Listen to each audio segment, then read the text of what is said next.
The Underground Safety Board will call to order at 1 p.m.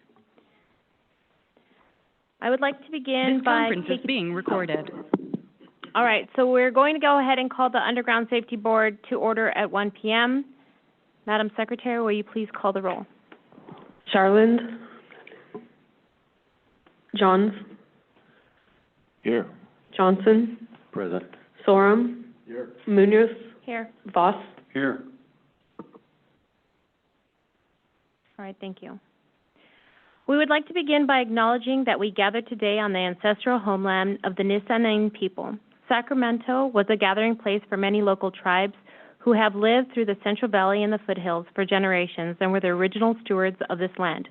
We would like to acknowledge that the Southern Madu people to the north, the Valley and Plains Miwok and Miwok peoples to the south of the American River, and the Patwin Wintun peoples to the west of the Sacramento River.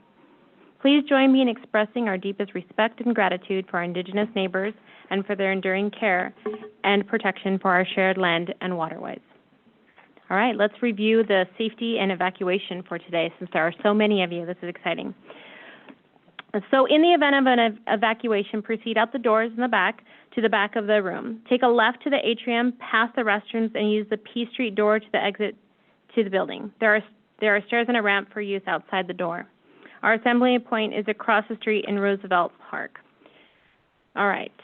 So for those of you on the call, I don't know where your evacuation point, but take a moment to look around you and see how you would safely evacuate. All right, I'm going to give you a couple seconds. All right, let's move on.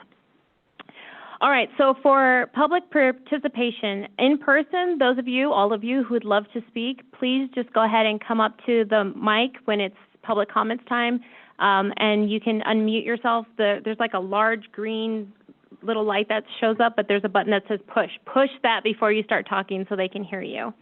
For those of you who are wanting to speak on the webinar, go ahead and raise your hand, or you can push the #2 button and you'll be placed in queue, and Rain will unmute you when it's your turn to speak. All right, so I would like to thank you all for attending because today is Member Carl Voss's last meeting, and I want to thank him for all of his service as the board, as a member of our board. And also, he was the chair for the longest time. I remember sitting there watching him and just being like, how does he do that? How does he keep track of everything? We were hosted in his home region. We were made to feel very welcomed by the farmers. I think some of my best memories, I brought my mom to that meeting. Some of my best memories were on being on this board was because of the leadership that Member Voss gave all of us in the early years. So I just want to thank you for all your years of service, and thank you for your continued dedication to the people of California and to all of our underground utilities facilities. Thank you.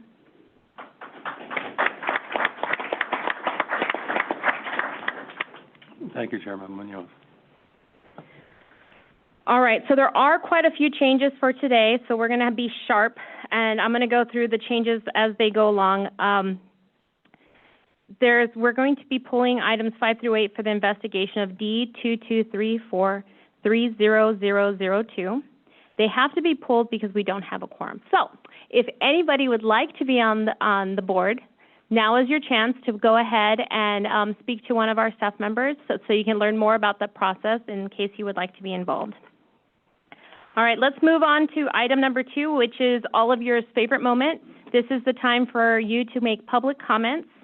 So for those of you who know that they want to make a public comment, please just go ahead and stand up now in person. Proceed to the microphone.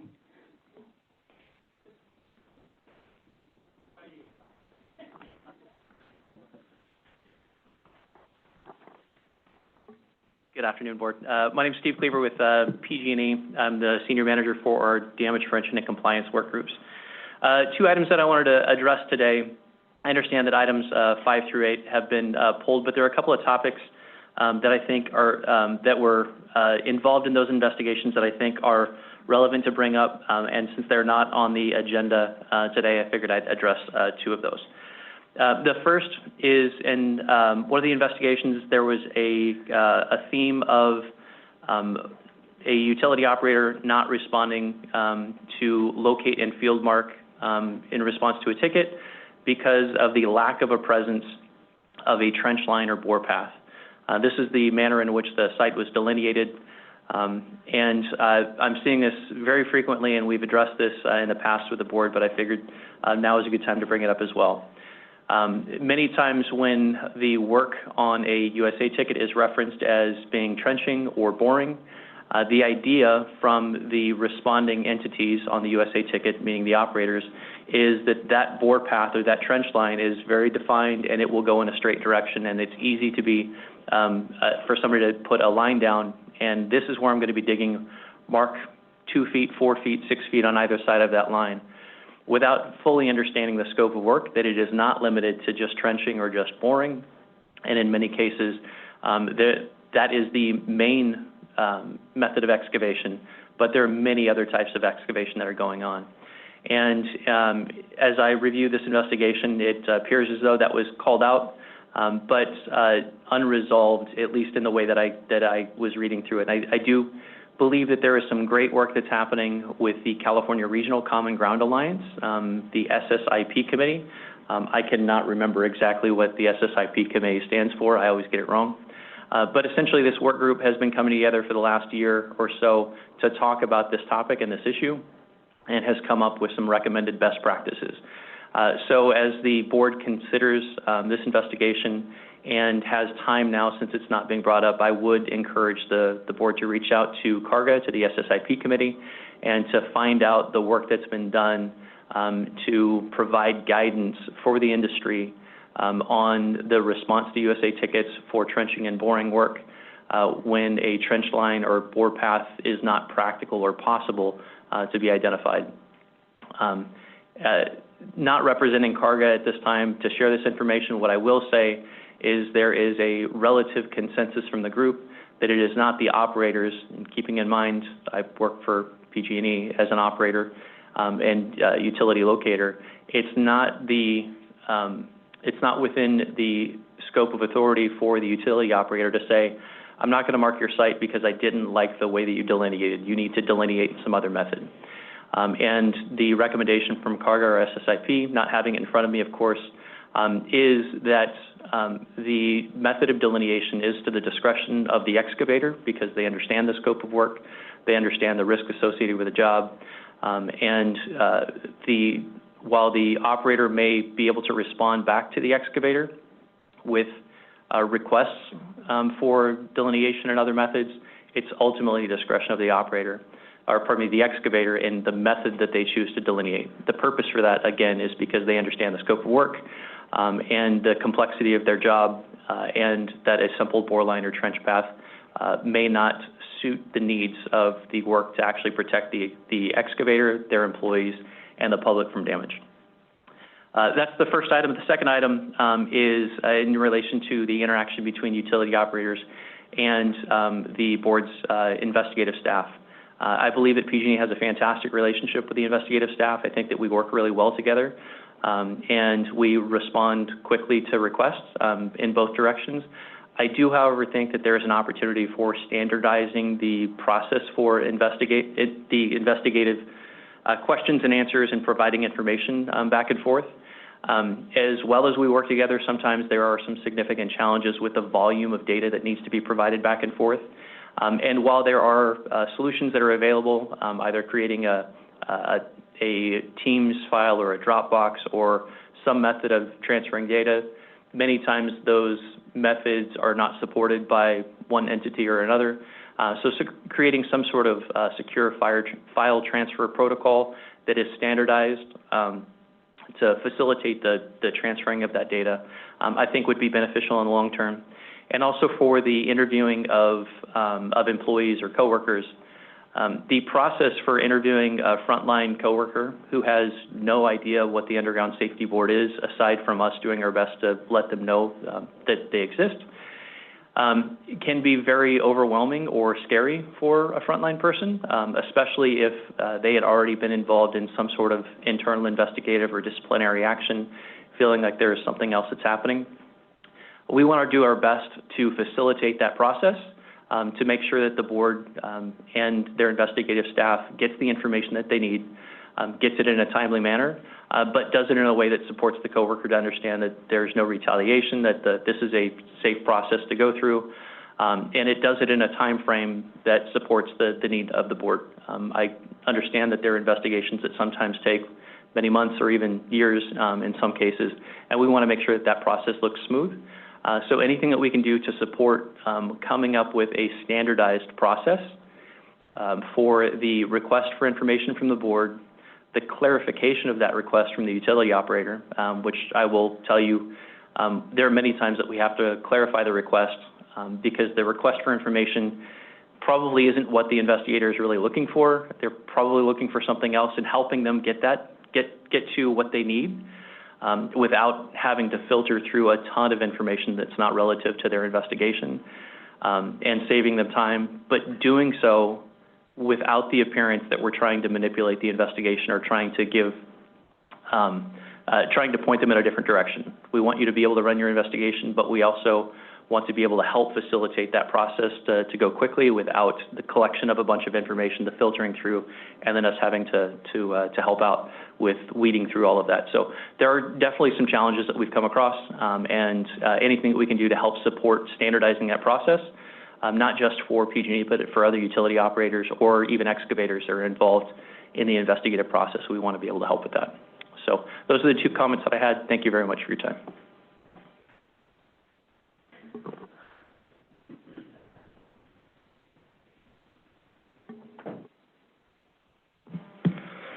Good afternoon. I'm James Wingate from USA North 811.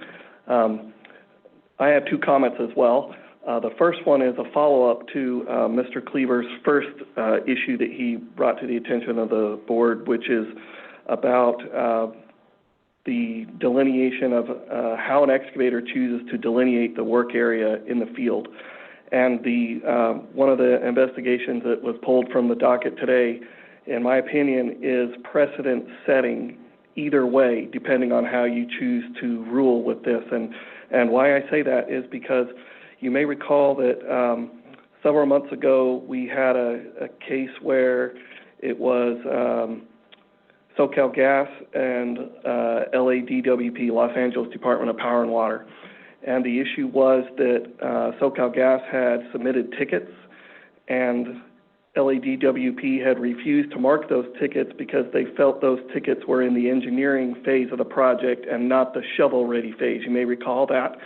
And LADWP had said, well, you know, you're asking for this large area, the whole width of the road, plus X distance behind the curb on both sides for multiple blocks. This is going to take us a long time to mark in the field. Traffic control is going to be needed and so forth. And so, you know, you can ask for our maps instead, but we're not going to paint. And that continued to go on, and this board ended up finding LADWP in violation, or you issued them an NOPV for not responding to those tickets.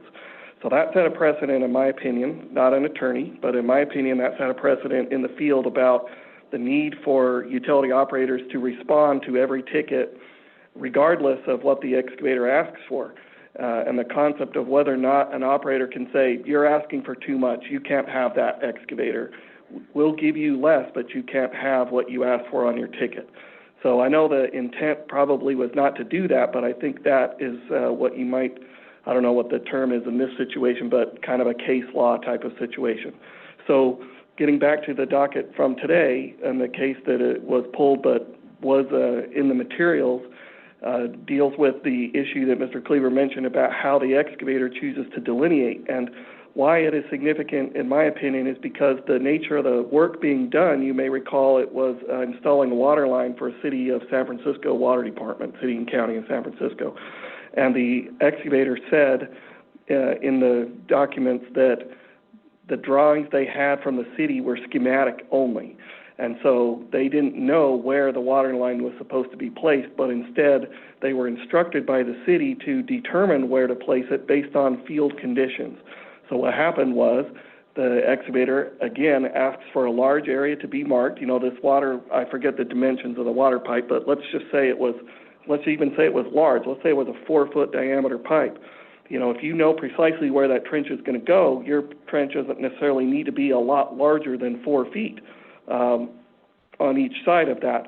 But in this case, the excavator delineated a larger area as far as the width of the road and for distance, and The part of this investigation was that the contract locator, at the direction of their client, refused to mark that because they wanted a center line instead. And the excavator says, well, I can't give you a center line because I don't know where I'm going to put it. So this gets back to the issue of planning design. Do we allow the system to say the excavator is allowed to create a ticket and then based on what gets marked in the field, then determine the placement of the water line? Or do we go back and is there some way that the operator can have authority to say, no, you have to do that engineering in advance and have the City of San Francisco not give you schematic or somehow it's in the bid process, but that excavator has to contact each utility operator directly, get their plans, and plan the job so that they can paint a precise running line in the field. So you see why this issue is a big deal. This is millions of dollars worth of labor that we're talking about. Where that is going to fall, is this on the fault, or is this burden going to be on the utility operators to respond to those tickets regardless of the scope of the tickets? Or are you going to say, nope, some of this burden or all this burden needs to be back with the excavator or the project owner or designer before it gets down to the phase of being shovel ready? So I'd encourage you to keep that in mind as you review that particular NOPV because it's not a run-of-the-mill NOPV in my opinion. So that's my first item. The second item is I wanted to talk to you about enforcement in general. You all know this, but for the benefit of some who are in the room who may not and online, I run the 811 contact center for Northern California and Nevada. And we talk, the other 811 centers throughout the industry, we talk often. And I recently learned that the state of Illinois, their regulatory agency, which I want to say is Public Utilities Commission, but I'll have to look, they issue a report every year that outlines all of their enforcement activities, and it lists how many violations were in a certain category for all their categories, and what the dollar amount of fines that were issued and the dollar amount that was collected from the violators. And it was over $3 million last year, whereas our board here issued probably closer to $3,000 would be my guess. I don't know off the top of my head, but it's minimal. And so I would encourage you to, the analogy I like to use when thinking about enforcement is speed limits. People know that the speed limit sign is designed by engineers about how fast you should go along that road based on how wide the road is, the surface, if it's dirt or asphalt, if it's curvy, if there's a slope. Those speeds are designed for safety. Every driver knows that, but they don't speed because they're worried about it from a safety perspective. Behavior modification in terms of speeding is because they don't want to get a ticket. They don't want to pay the ticket and they don't want their insurance premium to go up. I believe the same thing happens in damage prevention. And so I would encourage this board to think more about the monetary amounts. It has to hurt before behavior is really going to change. So I'd encourage you to keep that in mind. Those are my comments today. Thank you.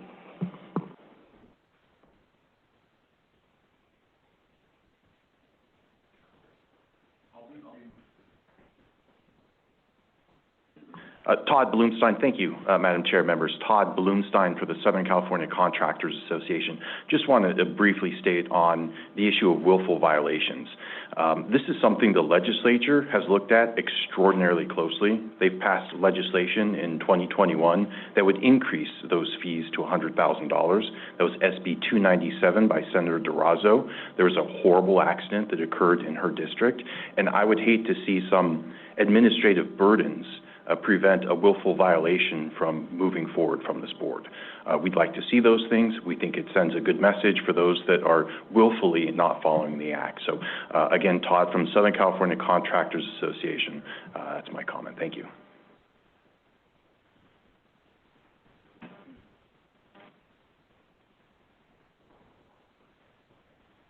Hi, Sierra Scriven from the City of West Sacramento. I'll keep it brief. I just wanted to address a public comment submitted by Brett Clark from California Surveying Draft and offer support for that. I think it was a great, comprehensive, detailed plan about standards for GIS data accuracy. I really liked the part about having data collected during the construction phase, and I think it'll save a lot of headaches if that's something that is integrated into any regulations or policies. I also think that it's a great idea for this board, if they're going to install any new regulations, to provide best practice guidances for technical specifications, secure data transfer. We've heard about that tonight too. And yeah, I just wanted to offer support to that comment and reiterate that. Thanks.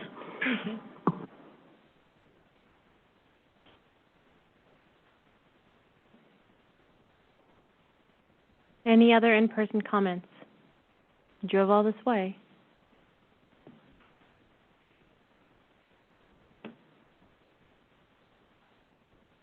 Go ahead.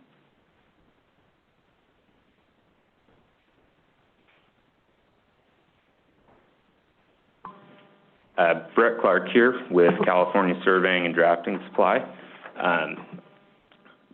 I guess we're jumping ahead a little bit, but this would be on the item 12, the GIS. Yeah, Madam Chair, I'm sorry. This public comment period is for items that are not on the agenda. So just give it a second. We'll come back to those comments. Okay. Any other non-agendized public comments?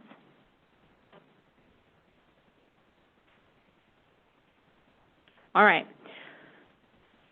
Are there any webinar comments? I didn't see any hands up. Okay, give them a couple seconds, because they say every time that we don't give them enough time.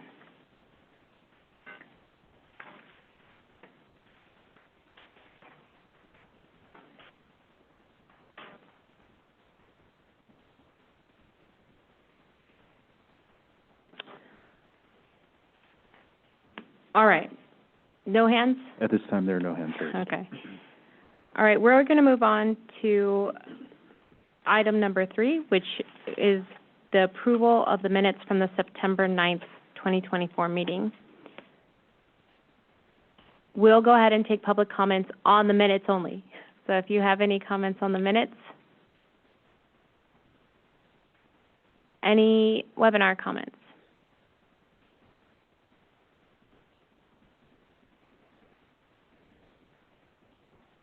All right. There are no hands raised at this time. Thank you. All right, Board, do we have any comments, or are there any corrections to be made to the minutes from the September 9th, 2024 meeting?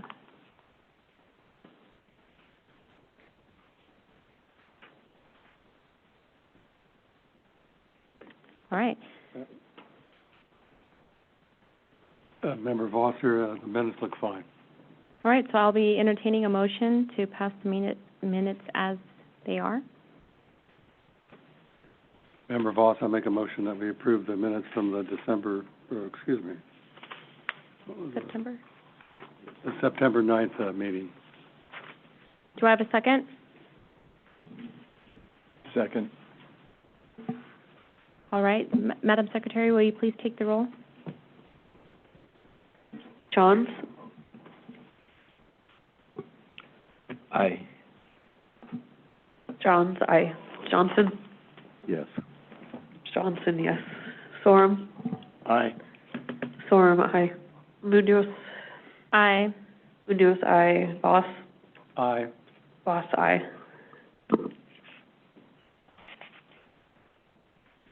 All right. Motion carries. So the minutes are approved as they were presented. All right, so now let's move on. You guys made, let's see, we're made aware that we're skipping the next enforcement items. So enforcement items 5 through 8 have been pulled from today's agenda. So that was the investigation 30002. So we will move on to investigation item C24003005. Get to that page. All right, so first things first, are there any recusals here on the board? All right, seeing that there's none, let's move on. So I will read the executive summary of the case for, the NOPV to the City of Kerman. On January 3rd, 2024, Curb Appeal, Inc., doing business as DBA Curb Appeal Fence Work, Curb Appeal, submitted a complaint to the Underground Safety Board alleging that the City of Kerman failed to respond to a ticket related to the installation of a new fence. The City of Kerman completed the locate and field mark requirement 7 working days after the legal excavation start date and time for ticket 2023-1222-01345. Curb Appeal began excavating 6 working days after the legal excavation start date, but this was before the City of Kerman completed its obligations to locate, mark, and utilities. The violations proposed are Government Code 42163A1A, failure to respond to a locate request from a call center in one of the 3 ways before the legal excavation start date and time. 1, locate and mark the work area. 2, provide information about the location of subsurface installations. Or 3, state that no installations are within the work area. The second violation is Government Code 42163C1A, failure to provide an electronic positive response before the legal start day and time. There are proposed sanctions that are mandatory completion of the Underground Safety Board's education course, and the jurisdiction is under the City of Kerman. City of Kerman did not provide a response. All right. So we'll go ahead and open this up to the board to go ahead and start discussion on this topic. Who would like to start the discussion? Member Voss here. So it appears in reading the case that, in interviewing, I believe it was Joe Castro, who was the Public Works Coordinator for the City of Kerman, that in summary there, pretty much he concurred that they had missed the boat on this one, that they had not had acknowledged the ticket, but had put it in the book and did not act on it, and then the same, because they didn't process it, then failed to do the electronic positive response was my read on it. So there was no question based on the interview that they admitted that they had done that or missed it, and it wasn't. He tried to state that this was not a common occurrence with their organization.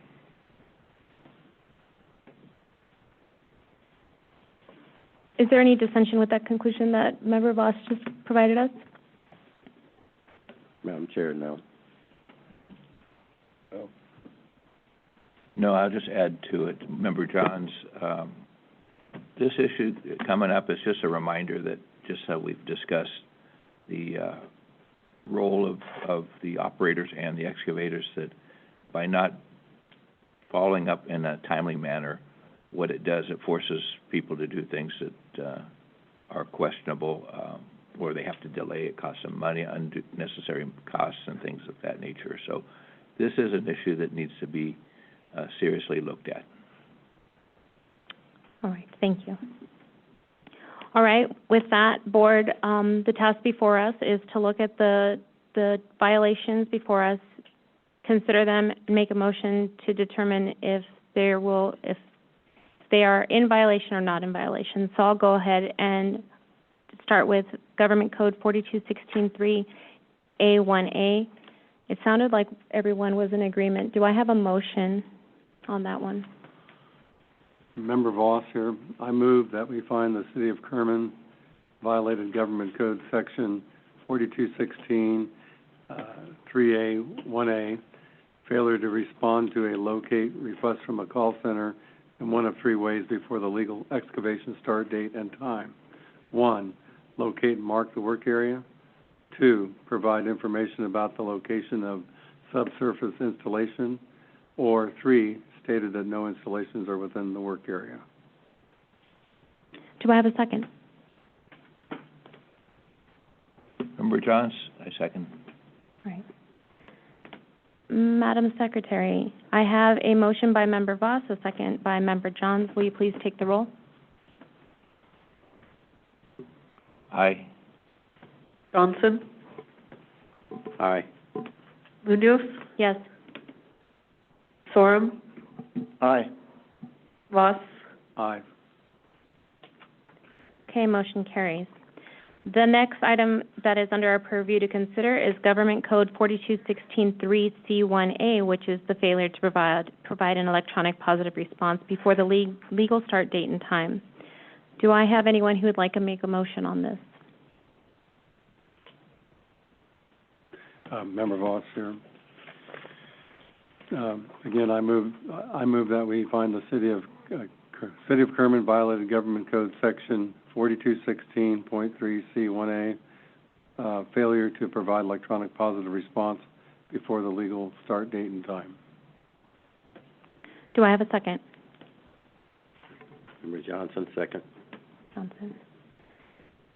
Madam Secretary, I have a motion by Member Voss and a second by Member Johnson. Will you please take the roll? Johns? Aye. Johns, aye. Johnson? Aye. Johnson, aye. Munoz? Yes. Munoz, yes. Sorum? Aye. Sorum, aye. Voss? Aye. Voss, aye. Thank you.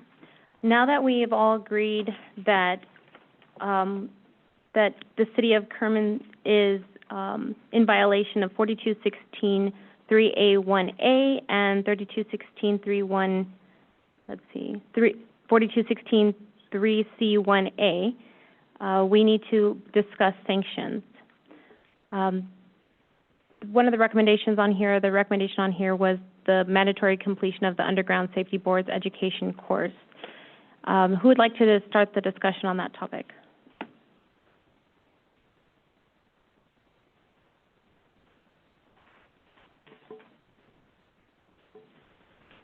Member Voss here. Again, at this point, based on the interviews with the investigators and no indication that there had been a previous violation, it feels like the taking the education course is an appropriate correction item at this point. Is everyone in agreement with that? Okay. All right, so under our purview, we are to recommend sanctions. Do I have a motion for sanctions? Member Voss here.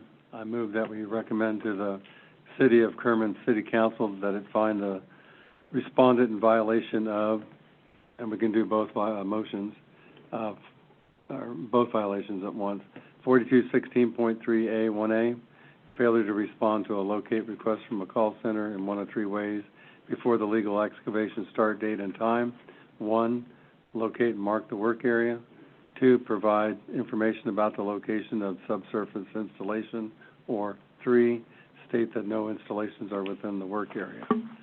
On the second violation, 4216.3C1A, failure to provide electronic positive response before the legal start date and time.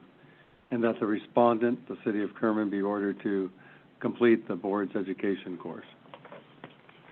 I have a motion. Do I have a second? Madam Chair, Yes. I second the motion. Thank you. Madam Secretary, I have a motion by Member Voss and a second by Member Johnson. Can you please take the roll? Johns? Aye. Johns, aye. Johnson? Aye. Johnson, aye. Munoz? Yes. Munoz, yes. Sorum? Aye. Sorum, aye. Voss? Aye. Voss, aye. Thank you. Next, we'll move on to item number 10, which is the 811 Notification Center update.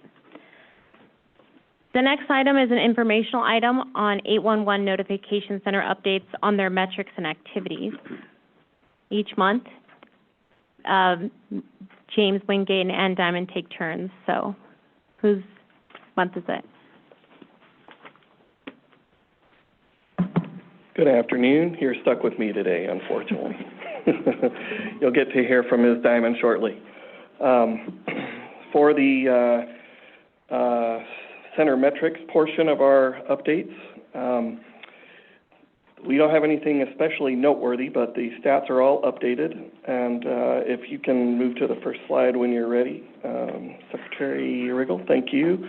From a ticket taking perspective, ticket volume, USA North is up in California about 7% year-to-date through November.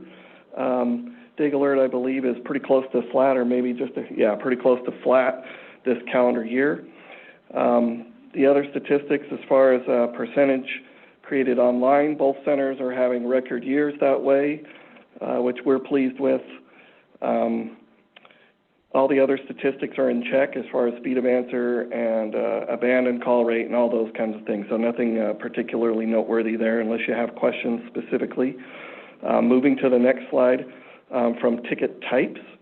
Those are also following the same patterns as we've seen historically for as long as we've been providing these statistics to you. Although you may recall we're breaking these out slightly differently than we have before. For example, at the top you see new.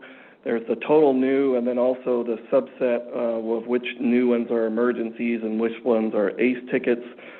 You'll be pleased to see, Member Voss, that ACE tickets for 2024, you can see Dig Alert has almost matched their year total for all of 2023.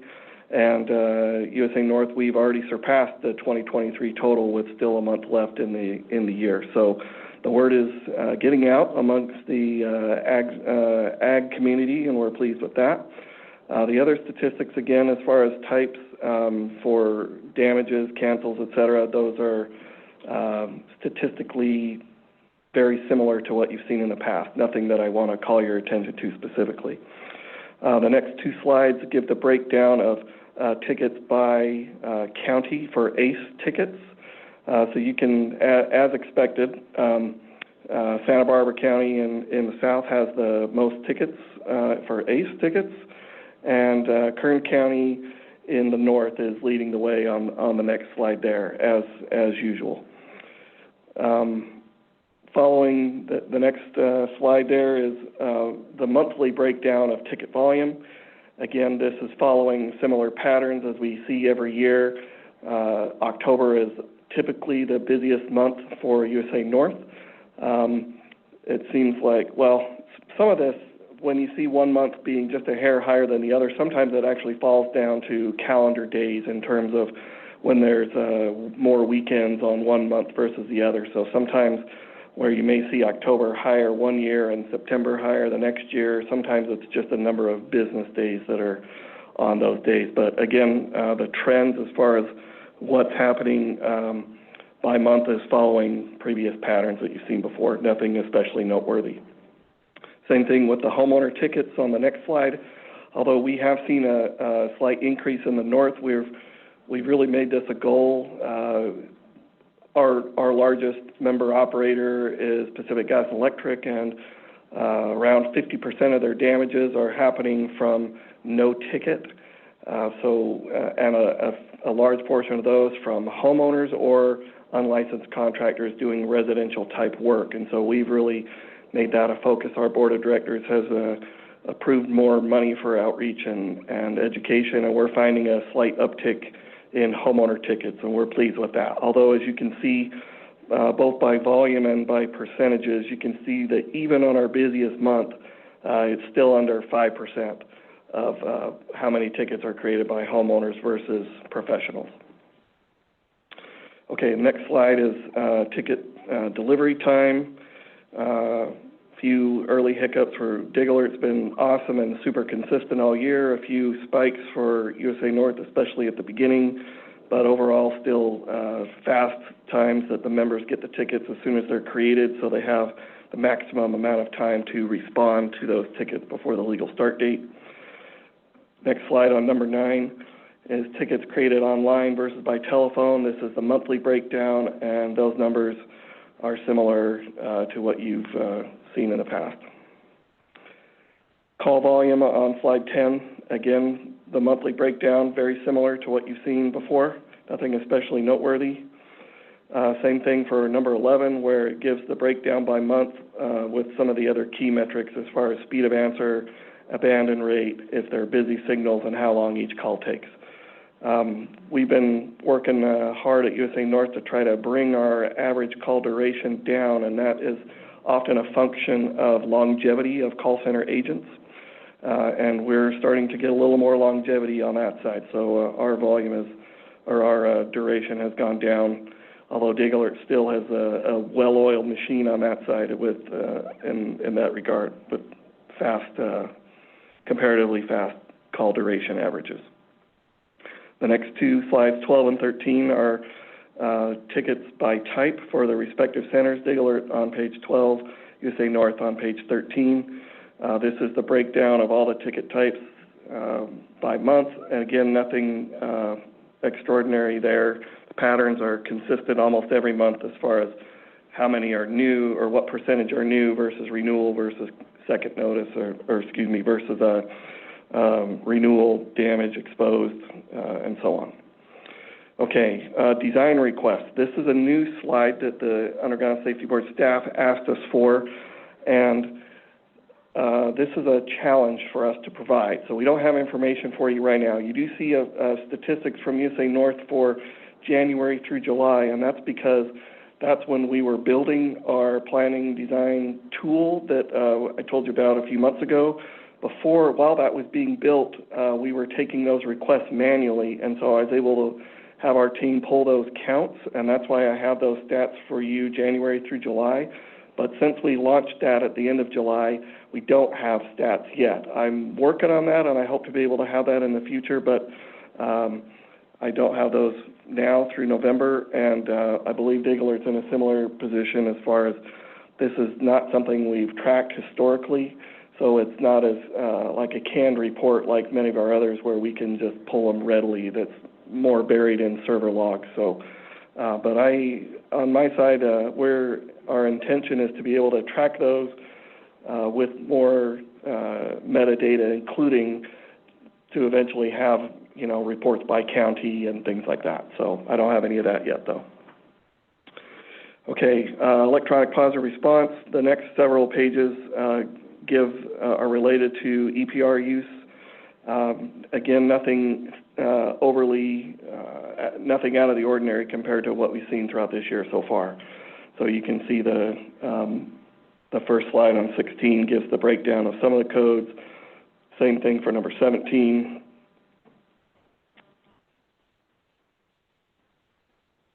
And then slide 18 is breaking down by month for all of Dig-A-Lert's months, and you can see the colors holding steady, meaning that this just kind of is another way to see if anything's abnormal on a monthly basis.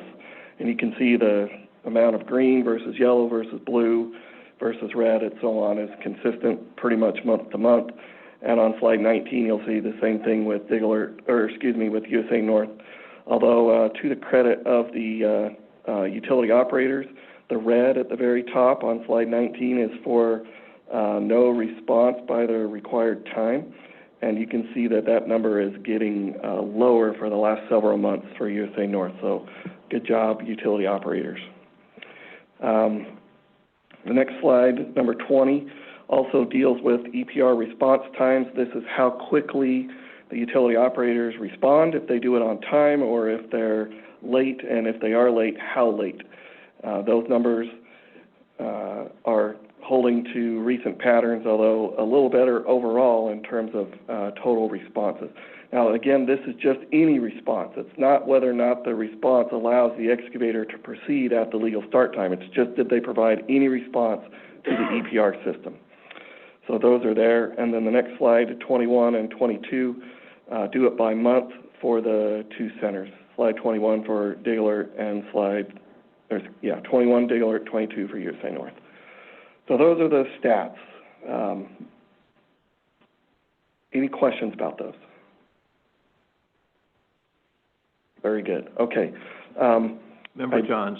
Yes, sir. Sorry. Just with these stats, and in particular the EPR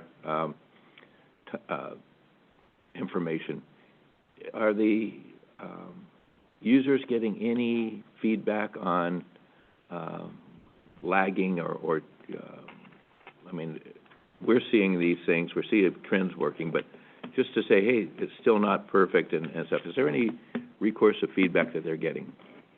Yes. Well, I'll speak for feedback I'm getting at USA North, although I suspect Ann is getting the same feedback for Dig-A-Lert.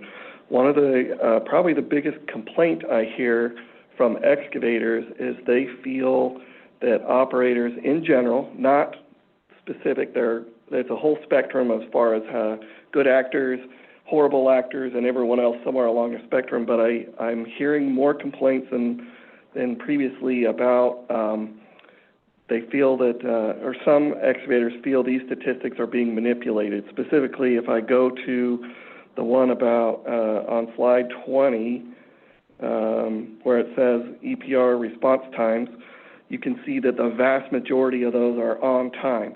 But as I mentioned earlier, that's just any response being sent to the system. And if a response was received, it's just a straight log from the computer. Was a response received prior to the legal start date and time, yes or no?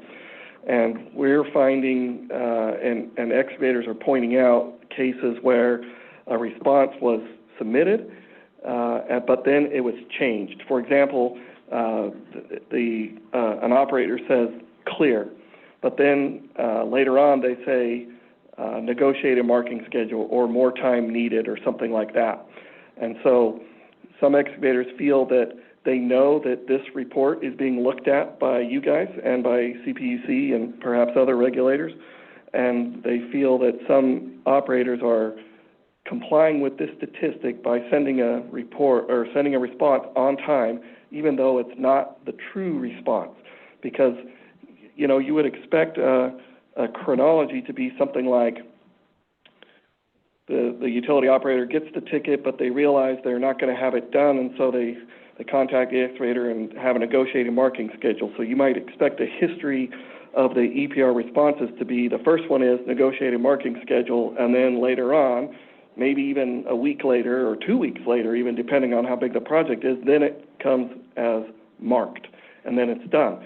But instead, we're getting some responses that don't make sense. And so whether it's an error, I sent the wrong code by accident, let me correct it, or it's, as some skeptical excavators think, that it's purposeful manipulation by saying it's clear, and then later on, it's actually not clear, we didn't realize that, and we need more time. But now the Underground Safety Board and regulators in general are unable to see the detail about how often the excavator truly can start working on time. And I don't have that data either, and later on in the agenda today, we're talking about EPR codes, and so I'll save that for commentary about when we get there. But yes, right now we're evolving as a collective stakeholder group, meaning California stakeholders, where at first it was, hey, let's put this system in place. Okay, let's make it mandatory.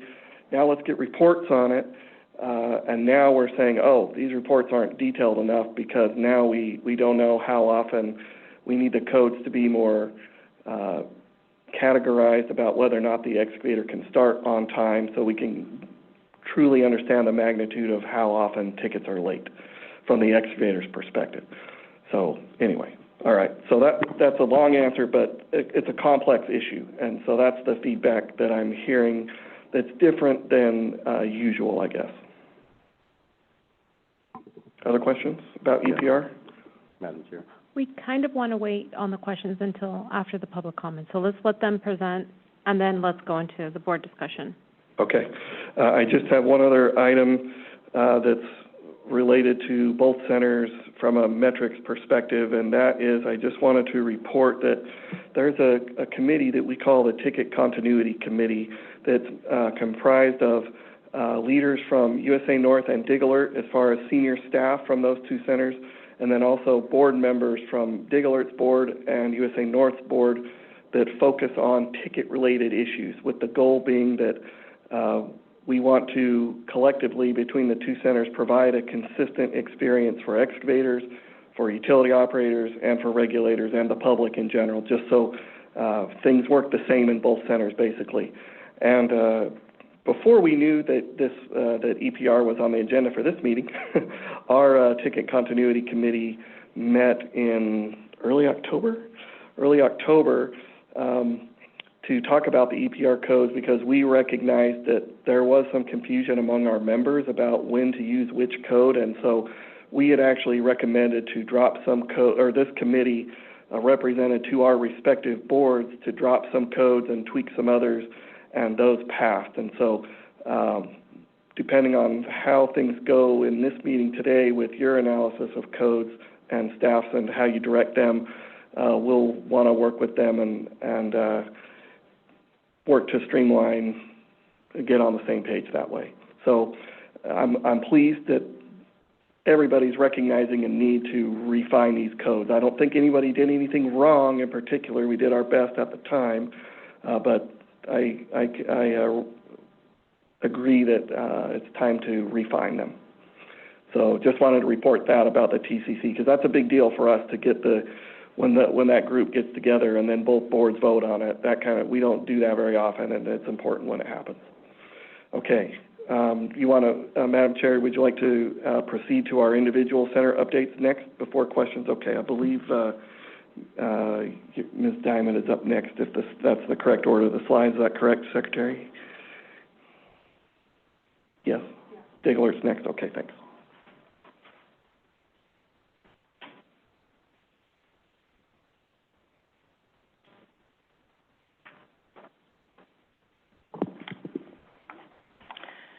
Thank you, Board. Ann Diamond with Diglert. While many of the technology improvements Diglert did this year, they're not really flashy. They will improve excavator and operators' interactions with the center, like the redesigned member contact update page, the documentation center on the Diglert website, and the JIRA service desk that allows excavators and operators to track requests for their support. Next slide, please, Amber. We have a monthly automated notice to members that haven't responded to electronic positive response, and that continues. That's an example. I know it's kind of hard to see, but that's an example of what is sent. And our membership termination form that was discussed at the July meeting is fully automated now, including being sent to the Underground Safety Board. So those are some of the technology things that we have done this year. And coming in the future, if 2 is 1 and 1 is none, then 4 has to be even better, and that's what Diglert will be creating and deploying in the future for our network-attached servers that handle our data, backups, and domain name systems. So those are all some things technology-wise that are going to be happening probably in early 2025. And finally, as a general update, the center processed its 23rd millionth ticket on September 25th from Hampton Tedder Company. He was recognized, he received his recognition at Diglert's October board meeting, which was a great big huge check for $811. We also gave him one that he could actually take to the bank. And I am excited to report that we will again process over 1 million tickets in a calendar year this week. Most of the year, I've been doubting that it would happen because, as James mentioned, we've been pretty much flat or a little bit negative from last year. But last Wednesday, December 4th, we had a record day of 7,556 tickets processed. That was aided by over 5,000 renewals. So we will make our million tickets in a calendar year, which we're excited about. And that's all I have. Thank you.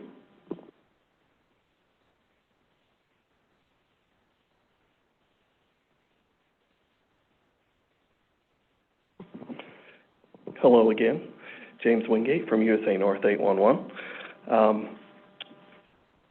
For our center updates, I'm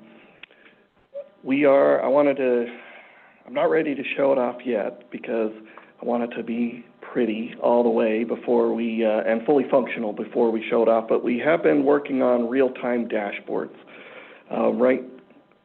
Historically, we have been doing monthly reports that we provide to our board of directors or Carga or this group or whoever is interested in them, but and we have tracked some things on a daily basis, but as far as more detailed queries like how many damages do we have this month, and today is the 20th of the month, you know, we didn't have that at our fingertips compared to by county or something like that compared to some of the other statistics. And so we're working on some dashboards, and you probably can't see this for those in the room, but if you've got the slide deck, you can zoom in close and see. But so we're experimenting with that, and apparently I even did that slide wrong and didn't put it behind the text there. Sorry about that.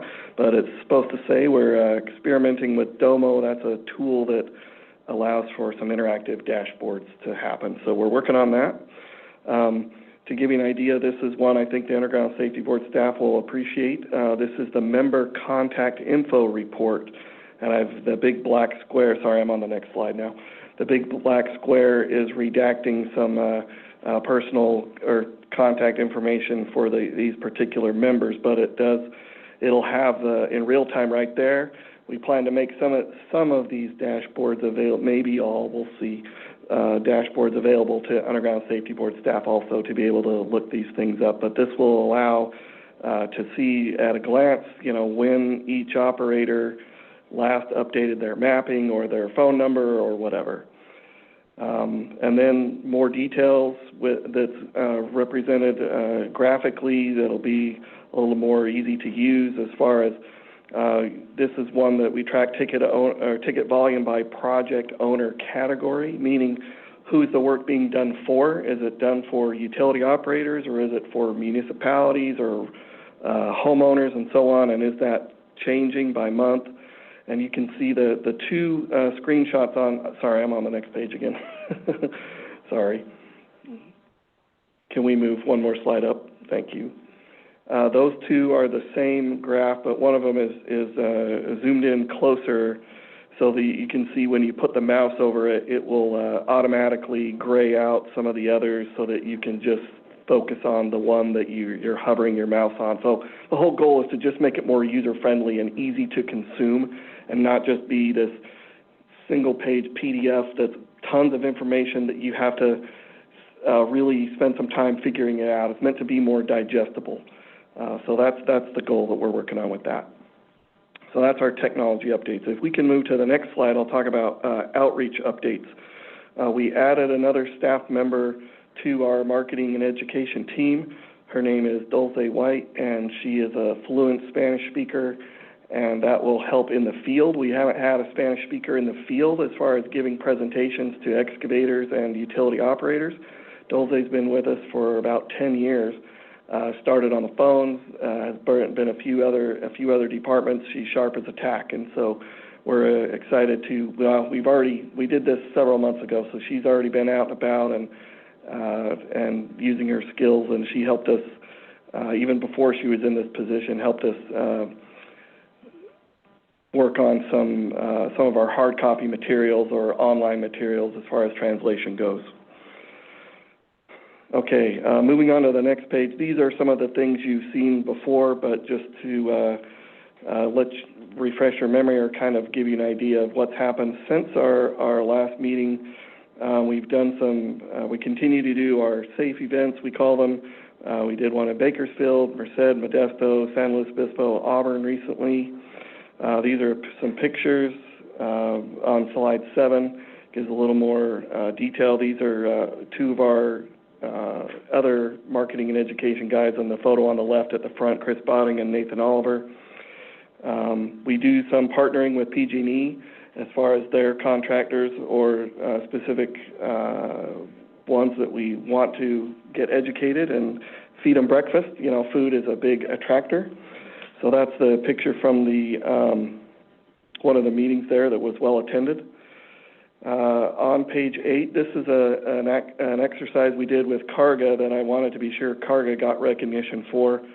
and especially Ms. Diamond, who's the secretary for Carga, and they did a lot, which is we had a mock strike event and Safety Expo in Sacramento. It was called the Carga Safety Summit and Expo in Sacramento. We did that on October 2nd over at the, what's the name of that place again? Safety Center, right, where there's a big area for an excavator, and we had a simulated gas line damage, and paramedics and an excavator from Charge EPC graciously donated time and crew and Mini X to help simulate that. It was well attended and a great event to help remind. We had local excavators and public works crews there and several vendors who do safety-related services. It was good.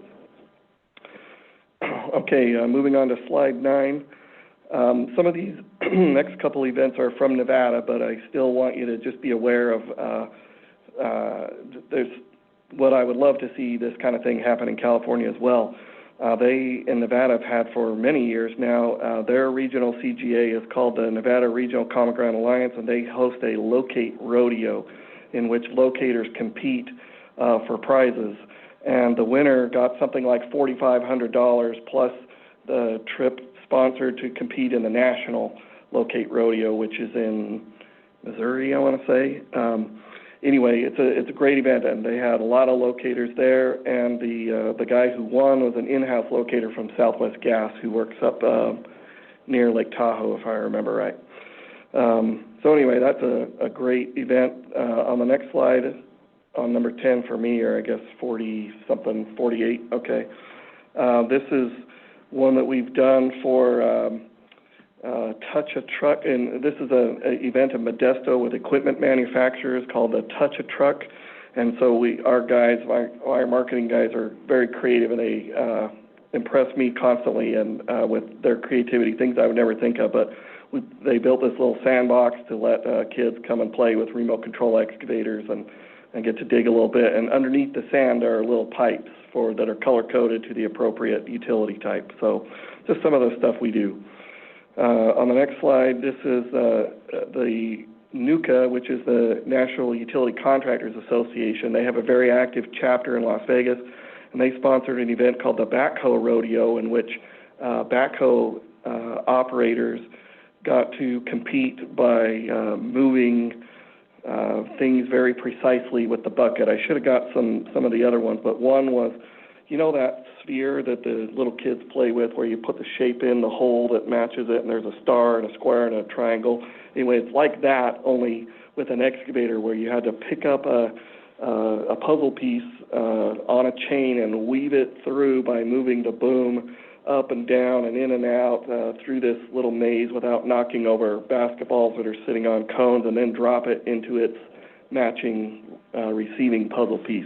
And it's all timed and so forth. And it was impressive. And they have so much support from equipment manufacturers and other vendors that the grand prize for that was a side-by-side, like a Can-Am that's, $30,000 or something like that. So it was very impressive, and the turnout was just amazing, hundreds of people. So I would love to see something like that in California as we mature our outreach and education programs. Okay, number 12, I think I mentioned before that we've targeted some counties that had a lot of damages with specific campaigns. One was in Fresno County, and we did some partnering with the Fresno State Bulldogs football team. So this is just some pictures of us giving out swag there, and these cowboy hats. I don't know what it is with cowboy hats, but both at the Ag Show and at these events, they love the 811 cowboy hats. These are some additional pictures. On slide 13 is 51 is where I think I mentioned last time we started a soccer campaign. We've got a couple, one with the San Jose Earthquakes, but this one's with the Sacramento Republic, and we did that one specifically for Sacramento County because lots of damages in this county for us. So these are some pictures from that event. The next ones are some additional ones. Don't need to show you every single picture. Let me move to a couple more, one more after this one. One more after that, sorry. This one right here. This is probably the biggest thing that was new. I think most of you know that we had a partnership with the Oakland Athletics baseball team, but the A's are no longer in Oakland. They are temporarily up here in Sacramento. And so that is, the Bay Area is the largest populated area that we serve, and so we were looking for another way to help bring awareness there. And so we purchased a billboard. This is right next to the old Oracle Arena, where the Warriors used to play, if you're familiar with that. If you land in the Oakland airport and drive north up the 880 interstate to head to downtown Oakland or to East Bay, this is a very prominent billboard, and so we did that one, and it's backlit at night and gets millions of views every year. And so anyway, we're pleased with that. We've gotten some good feedback. We haven't done billboards before, or at least not for a really long time, and so this is new for us. But we're given that this is our first one, and we have some others coming up that we'll get you pictures of later as we do those.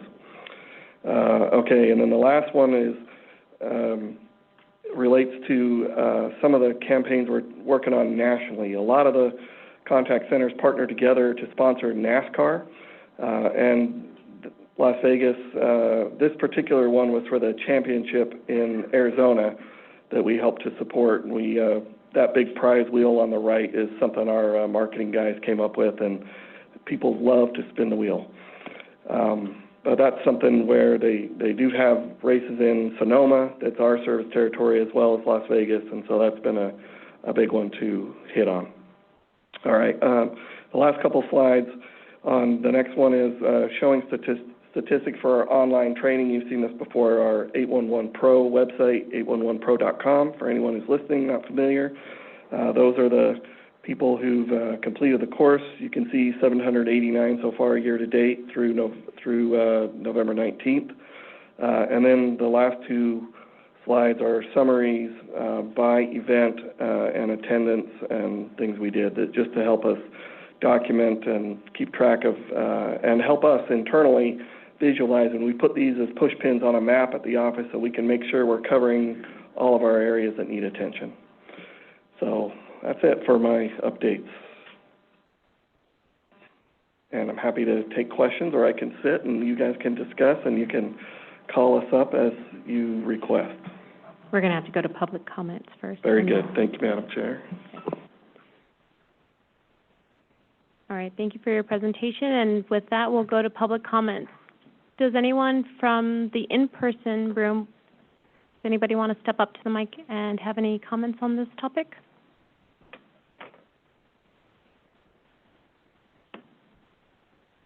Are there any webinar comments?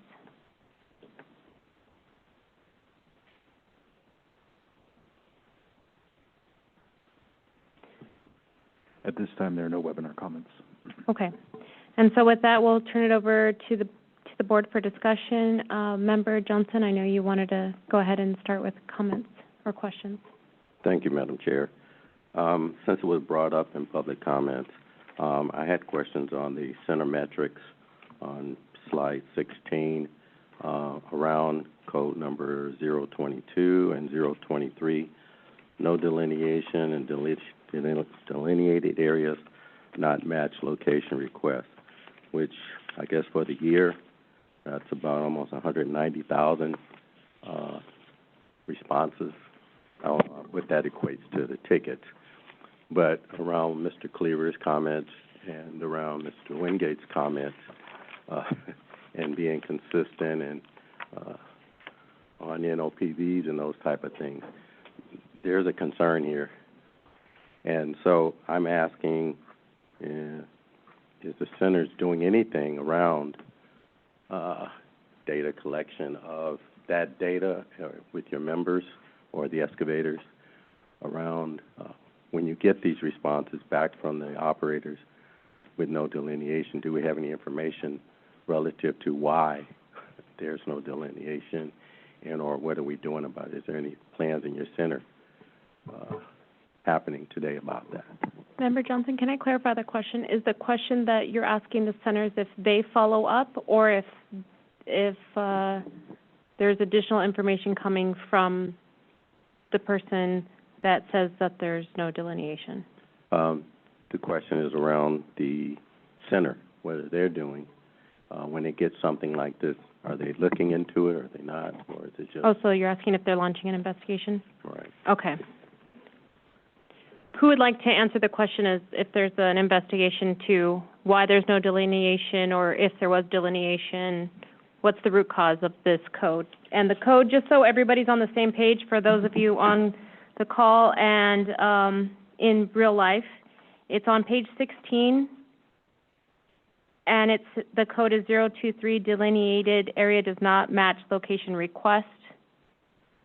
And 022. And 022, no delineation. Okay, go ahead. I'm answering it, and I'm in Diglert. I'm answering that because I stood up. Anyway, no, the centers do not do any type of follow-up on these. One, because we don't see them other than the information is stored. Our operators are the ones who put that information in. So there is no way that we can then turn around. Now, with the exception of an excavator who may send back the ticket and saying the area is delineated, when they say that there is, when the operator has said there is no delineation. But with the number of tickets that we process, there's no way that we can possibly go through each one and follow up on that manner. When we come to the two-way EPR, or actually James mentioned that we are, that the centers got together with our ticket continuity committees. And 023 is one that both boards said we would get rid of, which is delineated area does not match location request. So that one we won't have anymore. But the no delineation, we don't have any way to know if that's a true or not. Yeah, it's a lot of dispatches, unnecessary dispatches, if that's the case. But if there's no delineation, the law says that the operator doesn't have to go out and mark. They may choose to or not. So that's why the California Regional Common Ground Alliance tried to get it put in that if there's no delineation, that it has to be delineated, that there's not the option for the operator to respond or not respond. When SB 778 was going through, but that got removed because, again, we have some operators that will go ahead and mark, and others, because there is no delineation, won't, as is their right. But that confuses the excavators. That's true. A couple of things with that is, you're right, these are dispatches, unnecessary dispatches, number one. Number two, there are some operators that do follow up and go ahead and mark it anyway. So if we say the area is not marked correctly, then that, by eliminating that code, we'll probably reduce that number. Yeah. Before you step down, I think in the past there was a lot of discussion about maybe a solution for 22 and 23.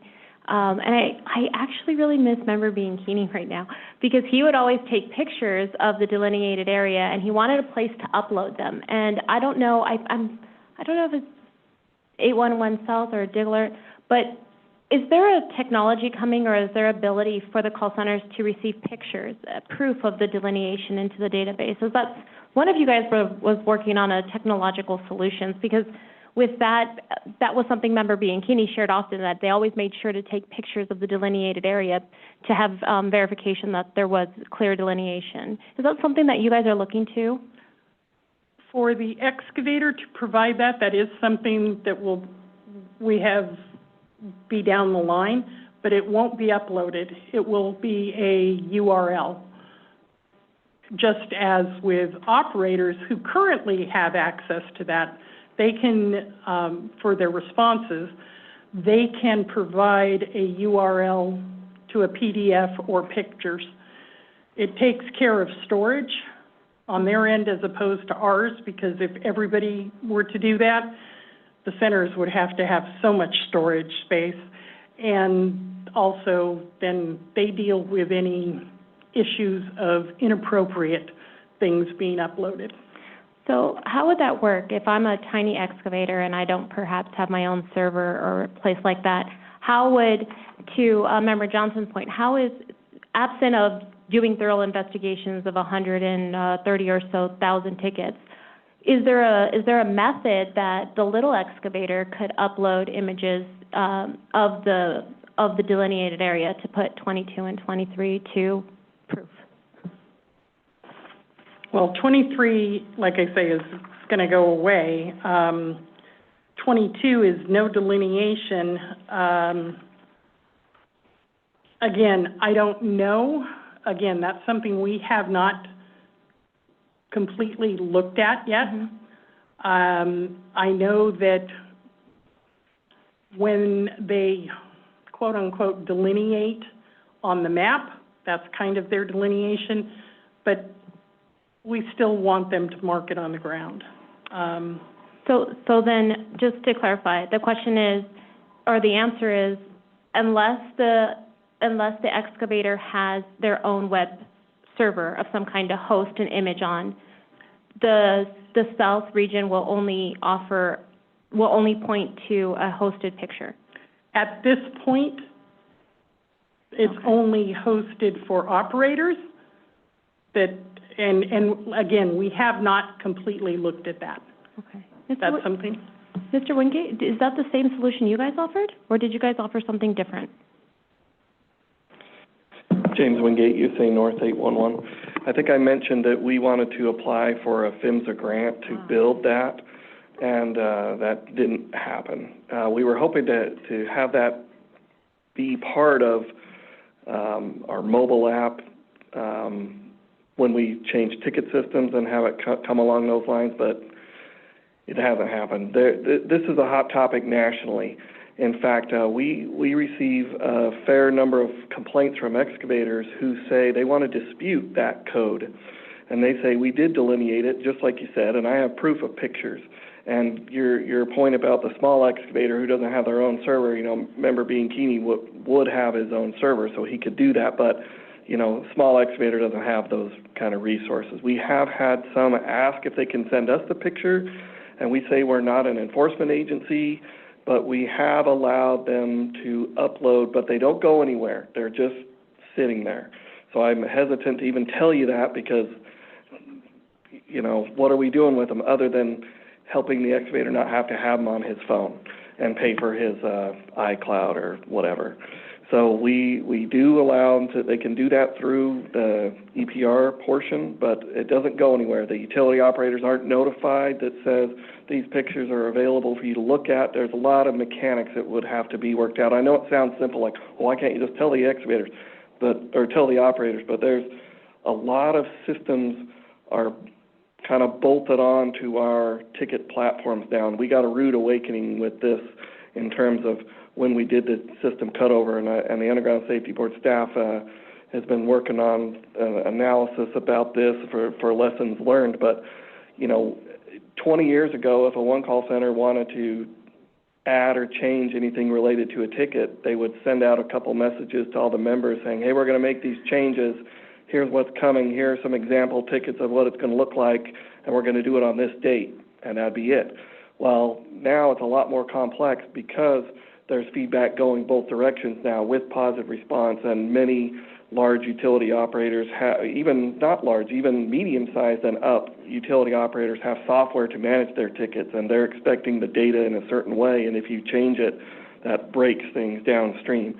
And now there's software for excavators to keep track of their tickets too, and so now we've got multiple systems there, and so it's the process to make changes that go downstream is a lot more complex than it's ever been, and we hear from operators saying, well, that's fine if you want to make that change, and that sounds great that it'll help things be better, but you're going to have to give us a year because we don't have money budgeted to make that change in our database, on our side. And so we in this digital age, a year feels like forever to make that kind of a change, but we do get those requests to say they want a really long lead time, mostly from a budget perspective. So that's a long way to answer that. We love the idea, at least I do personally, love the idea of documents exchanged to prove and disprove these things, but mostly I think a lot of problems get solved if they just know that the possibility of proof is there, whereas today, you know, someone can say no delineation and not be called on it without, or it can, oh, well, I accidentally submitted that. What I would love to say is if an operator wants to say no delineation, how about pictures to show they were there and see no delineation?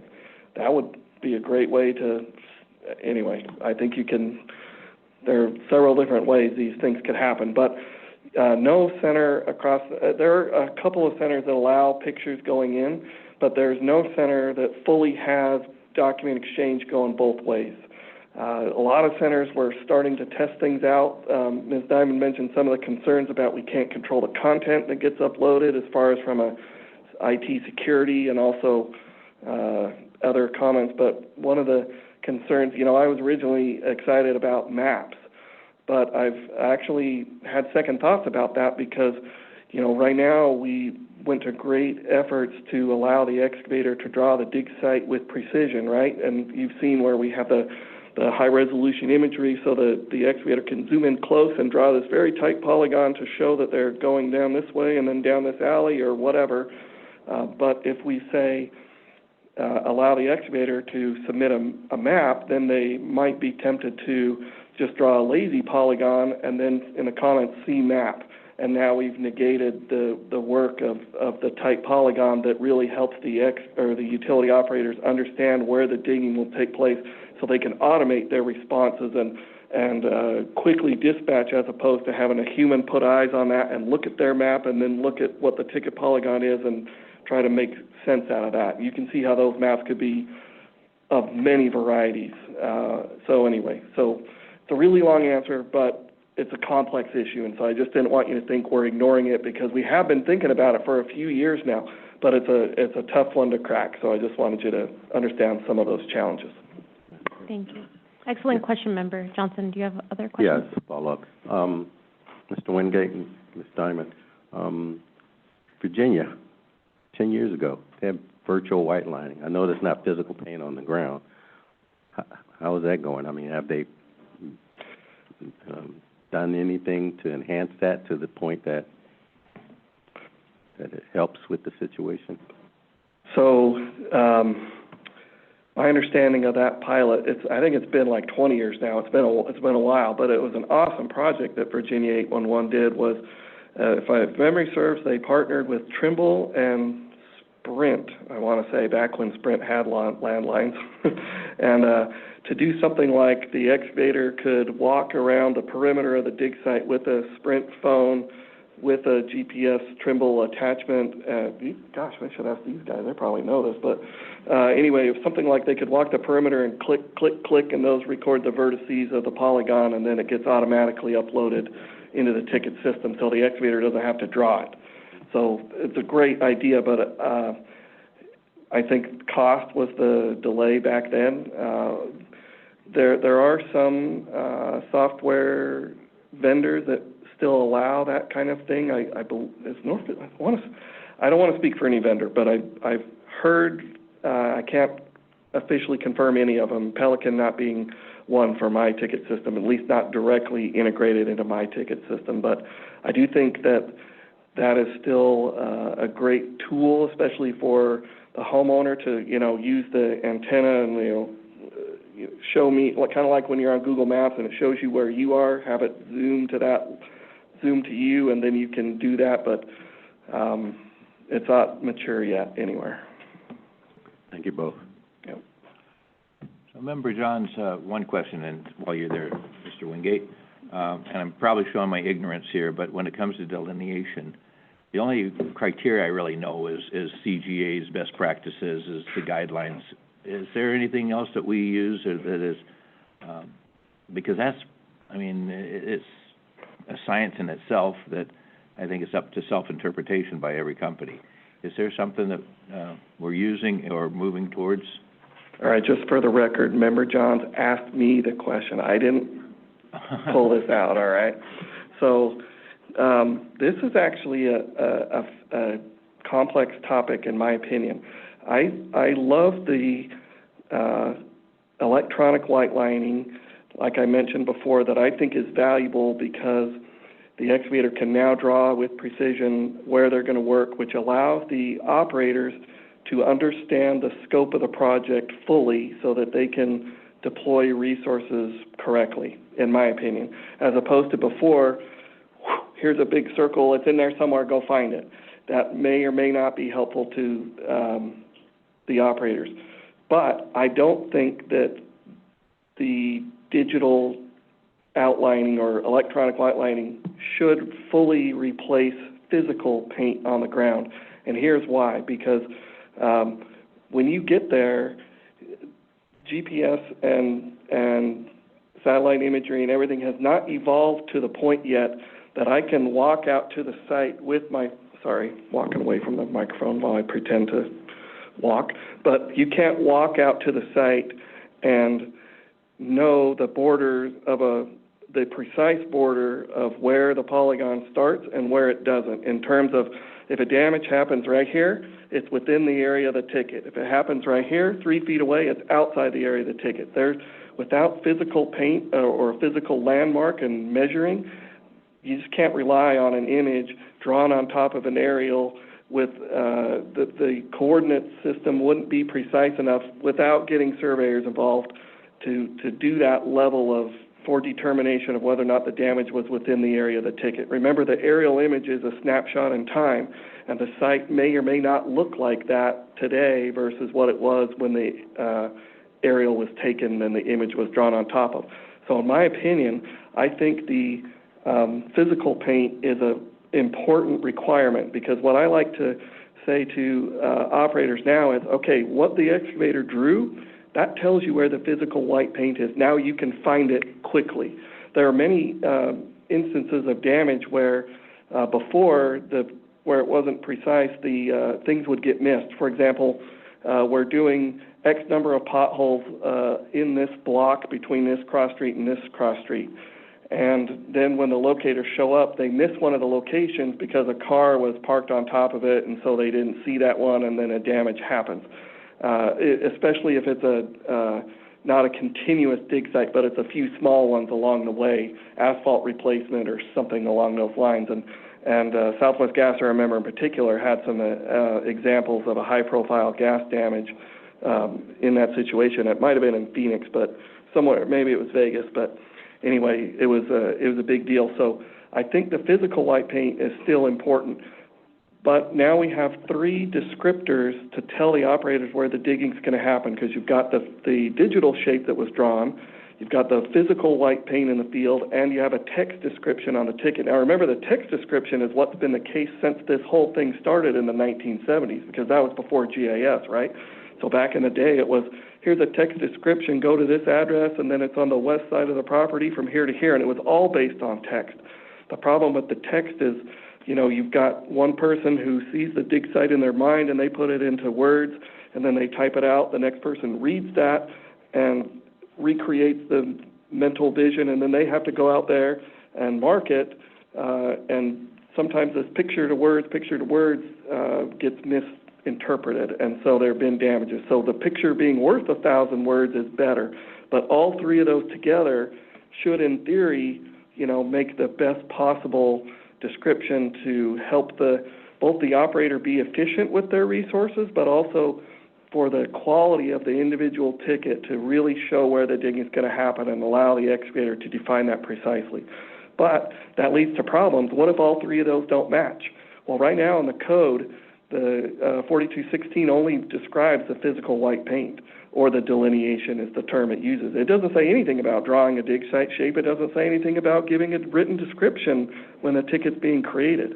So, in my opinion, as a non-attorney, I'm looking at the 2 attorneys in the room, you know, the physical white paint has to control if those things don't line up. But that's sticky, because we determine at the call centers which utility operator is going to get the ticket based on the digital drawing, right?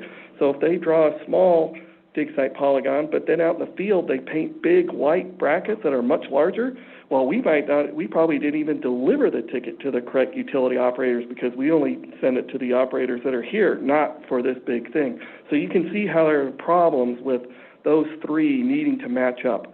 Now, luckily, those egregious differences of a huge one versus a huge physical white paint versus a small digital electronic white line, luckily, those things have not resulted in the worst case scenario. But with automation and utility operators who get thousands of tickets a day saying, oh, we're clear, we don't even need to roll a truck on that or look at it because the dig site shape was drawn small versus what might be in the field. You see the importance of the communication of how the excavator has to provide that information and have it all agree.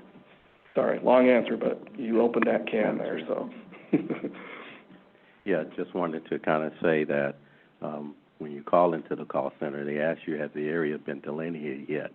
And so that's why it's important to delineate the area Absolutely. first prior to calling in for the ticket. There's actually been some talk in Nevada about refusing a ticket if the excavator says no, that the area hasn't been delineated. Ultimately, we still accept that, but the one who raised that issue was actually the regulator in Nevada. They were considering saying, nope, you can't submit a ticket until it's delineated. So now the excavator may hang up and then call right back and then say, yes, it's delineated, when it really isn't. But some of that probably happens today anyway, as far as until we get to perhaps when we get to the stage of prove things with every little thing and it all happens digitally from your phone in real time. I mean, who knows? Maybe someday you're creating a ticket on your phone and is it delineated? Upload photo, and they have to pull it right from their phone or else they can't proceed to the next step. I mean, it could get there at some point.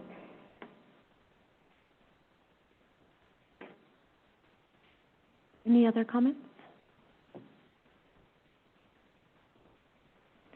Thank you very much. Okay, thank you. I think we'll take a small 10-minute break. I'm seeing all these eyeballs that people keep getting up to go, so we'll just take a small 10-minute break, and we'll be back here at 2:43-ish, and we'll reconvene after our small break.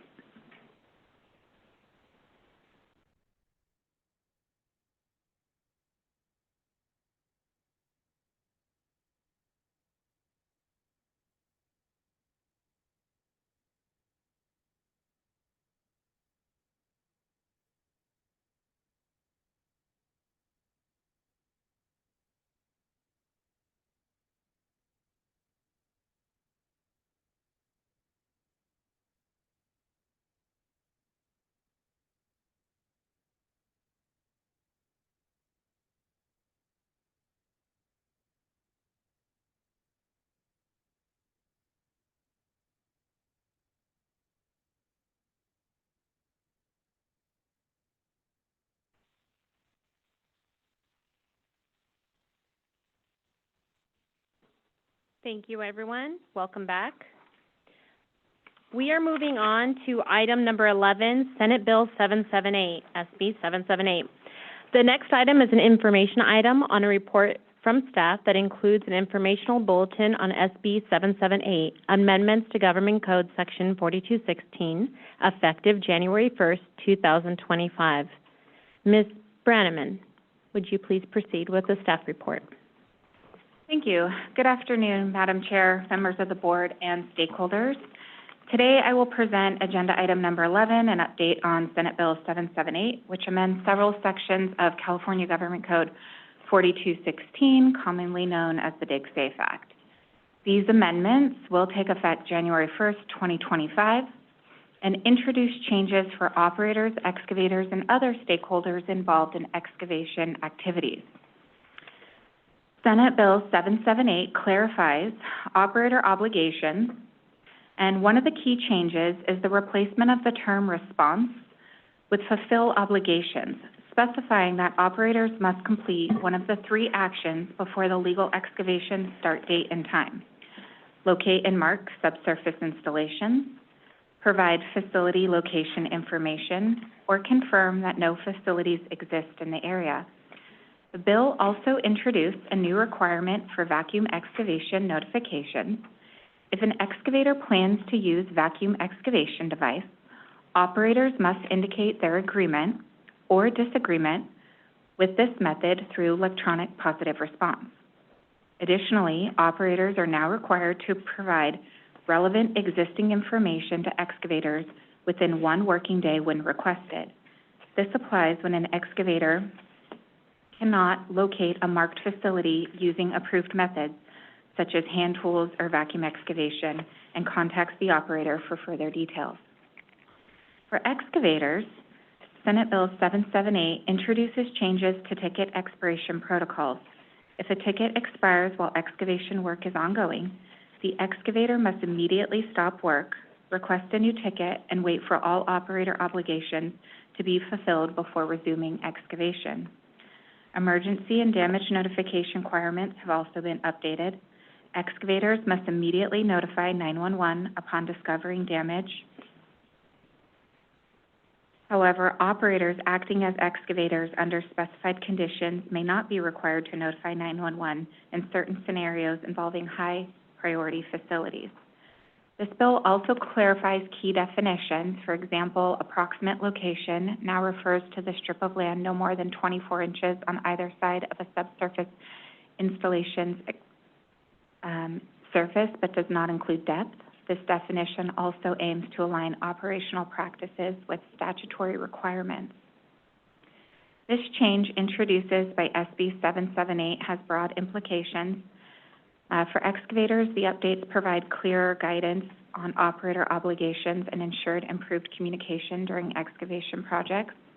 Operators enhance EPR requirement and information sharing obligations increase transparency and accountability. And for local agency, guidelines for cost recovery related to locate and mark services emphasizes equitable practice and encourages collaboration. This item is presented as an information item to raise awareness about SB 778 and its impact on excavation safety and compliance. Staff has prepared an informational bulletin summarizing these changes, which is available for review, and we'll place it on our website for stakeholders. With these amendments taking effect on January 1st, 2025, it's critical that all stakeholders understand the revised responsibilities under the law. These updates are intended to enhance safety, improve communication, and ensure compliance across the excavation process. At this time, I'll open the floor to any questions or discussion. Thank you. Okay, and before any questions, we have to take public comments. So we'll take public comments in person first. Thank you, Madam Chair, members. Todd Blumstein from Blumstein & Blumstein. I want to thank the board for your engagement on SB 778. I helped Senator Ochoa Bogue pass that measure. The board came in with some suggestions during the process, and we're thankful for that. One of the changes, of course, is making the requirements to be a board member a little bit more broad, which would hopefully attract more interest in becoming a board member. So thank you again, Chair and members. Appreciate your time. Thank you. Other in-person comments? Hi there, Steve Cleaver from PG&E. Just wanted to address one of the changes that was made in removing the requirement to contact 911 in certain circumstances, one of which would be any sort of contact with a pipeline of high-priority subsurface installation.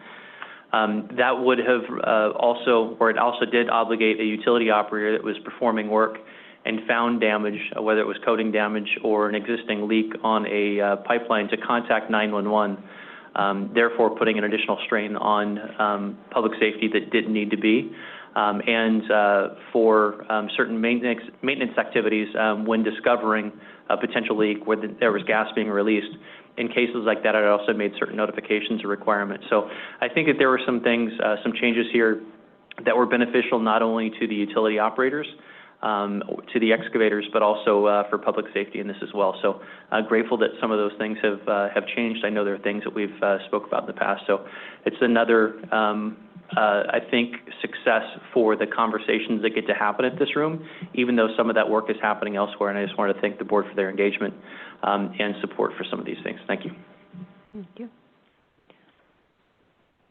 All right, Rain, are there any webinar comments? Okay, webinars, look alive. If you have any comments, please raise your hand.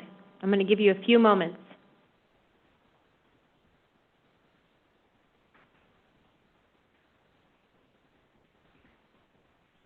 At this time, there are no hands raised on the webinar.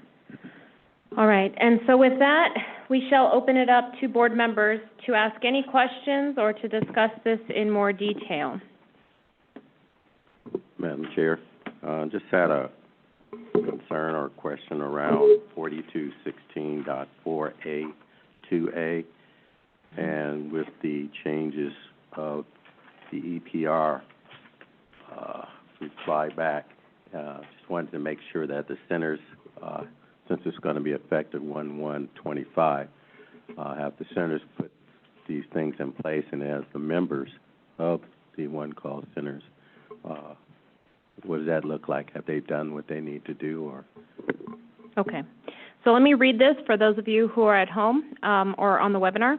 The amended statute text used to say an excavator may use a vacuum excavation device to expose subsurface installations within the tolerance zone if the excavator has informed the regional notification center of the intent to use a vacuum excavation device when obtaining a ticket and the operator has agreed to the use of a vacuum excavation device. An operator not agreeing to the use of a vacuum excavation device shall include that information on their electronic positive response. The summary of the changes are this law still requires an excavator to show their intent to use vacuum excavation on the ticket. But now, if an operator disagrees with the use of the vacuum, they must say so through an EPR to the ticket. So with that, I will summarize the question as they may say so through an EPR ticket is the question. May they say so on the ticket? Are we prepared for that? Is that the question as you were describing it? Yes, are the codes and technology, is that in place at this time, or will be in place January 1? And also, are there members in place? Well, it sounds like it's coming, because it's already like less than a month away. So yes, go ahead.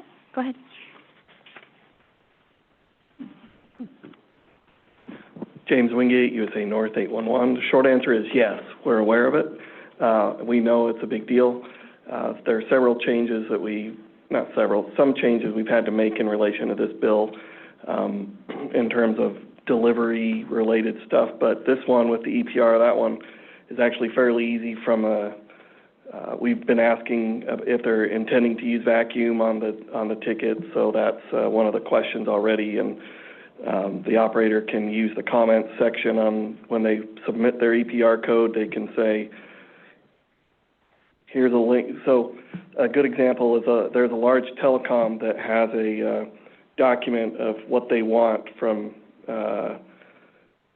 water pressure and the angle you hit the facility with and things like that. And so they can post the URL to that document, or if it's just a one-liner, they can, well, a little more than a one-liner, but anyway, they can use the comments to convey information if they want to tell anything else to the excavator about vacuum use. And yes, that's all ready to go.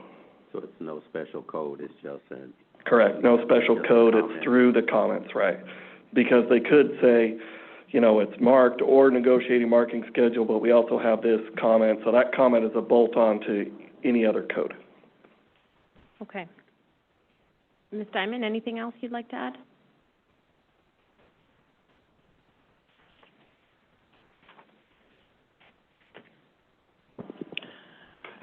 Just that our ticket continuity committee that we talked about met at the beginning of October, and that was one of the things we talked about.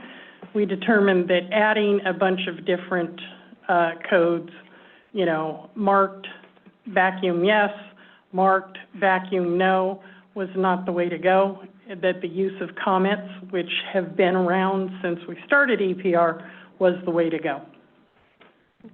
And both boards voted that in at the end of October. So, yes, that's ready to go. I know that DigAlert has sent out notices, at least 2 notices, to our members about this change. Thank you. Any other comments? Just as a personal note here, I got to be on this subcommittee, the Senate Bill 778, and I was really grateful that CARGA included us. We had I think we had a couple of meetings, discussions about it. We went line by line. Ms. Diamond prepared a spreadsheet. We kind of went back and forth, very similar to the thing that you're seeing here. And I just want to really point out that it works well when we all figure out how to work together and take the challenge and move it forward. So I appreciate you all being here and giving your feedback, because all those things are really important to us. We take a look. Staff does a great job of going through every comment, really discussing those things. Everything that you put in the idea registry is reviewed. All of those things are evaluated, and with really good partnership with our ability that we've been small but mighty, we've been able to look at a lot of this information. So keep up the good work and share your insights, share your ideas. If you're still kind of shy to talk in person, that's okay. There's a place for you. The idea registry is where you can put your ideas, and again, they are reviewed, and there are other methods for sharing your ideas and your suggestions other than public comments, but I really encourage you to do so if you drove all the way here. Okay, so with that, we're going to move on to item number 12, which is the Geographic Information System, the GIS workshop update. And again, this is an information item only. It's a report from staff summarizing information received during the workshop held on October 18th, 2024. So, Ms. Branneman, would you please proceed with the staff report? Thank you, Madam Chair. So this workshop was organized by the GIS Committee to gather input from operators and other stakeholders on the use of GIS for asset management and damage prevention. The outcomes of this workshop will guide the development of potential regulations to improve safety and compliance in excavation practices. The DigSafe Act requires operators to map all new subsurface installations using GIS and to maintain these records permanently. Since this law became effective, the board has been working to clarify several aspects of compliance, including defining what constitutes new subsurface installation, exploring map accuracy standards, and identifying the minimum data content required for GIS records. In its 2024 plan, the board emphasized improving GIS mapping as a critical step towards enhancing excavation safety. The October workshop was a key effort to gather real-world insight from stakeholders on these issues. The workshop brought together over 100 attendees, including representatives from local jurisdictions, utilities, regional notification centers, engineering firms, and GIS service providers. Discussions were structured around 3 core topics. Number 1, GIS and asset management. Participants shared how GIS is used to support emergency response, maintain maintenance planning, and operations. Challenges included delay in updating GIS records, incomplete as-built data, and discrepancies between design plans and field installations. Number 2, GIS and damage prevention. Stakeholders emphasized the role of accurate GIS maps in reducing excavation risk. Concerns were raised about outdated or incomplete records and the need for improved processes to ensure data reliability. And number 3, map accuracy. Discussions highlighted the growing availability of affordability, high accuracy GIS technology. However, stakeholders expressed different opinions on whether a universal map accuracy regulation should be pursued. Some of the key takeaways involve safety and compliance. An accurate and complete GIS record are vital for preventing damages to subsurface installations and ensuring public and worker safety. Challenges identified. Stakeholders highlighted gaps in current practices, such as inconsistent data standards, delay in GIS records, and the limitation of existing mapping technologies. There were suggestions for improvement. Recommendations included requiring GIS formatted as-built deliverables, adopting common reference systems, and ensuring metadata is included in GIS records to enhance data trustworthiness.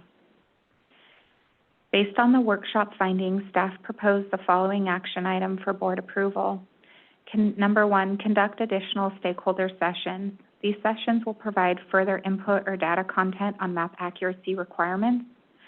Number 2, draft that the board should consider drafting a data content regulation. This regulation would specify the minimum attributes to be included in GIS records, ensuring consistency and reliability. Or number 3, the board should consider developing a map accuracy regulation. This regulation would establish standards for GIS map accuracy to reduce excavation risk. While these recommendations, the board has an opportunity to advance the use of GIS as a tool for enhancing safety and compliance in excavation practices. I now open the floor for discussion and look forward to hearing your insight and guidance as we move forward in this important work. Thank you. We will turn this over for in-person public comments. Does anyone have any in-person comments?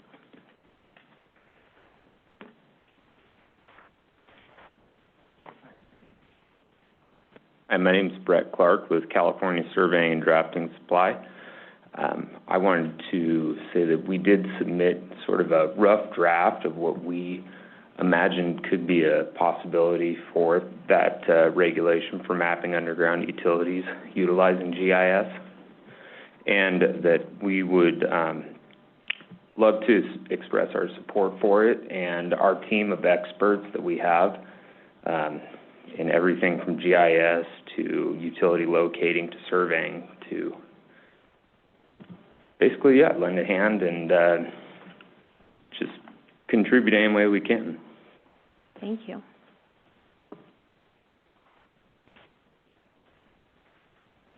Any other in-person public comments?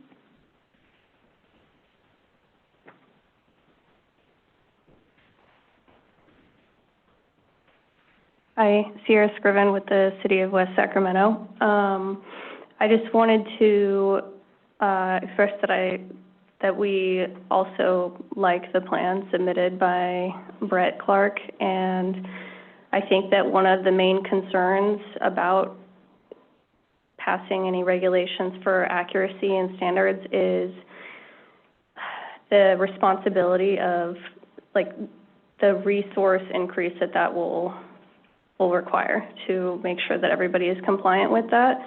And I think that it would be great if that could be offset by a best practices guide, maybe put together by the board or somebody related to the board to help people achieve that, and recommended certifications or education courses or anything that would help people be in compliance would make this a lot more feasible. Thanks.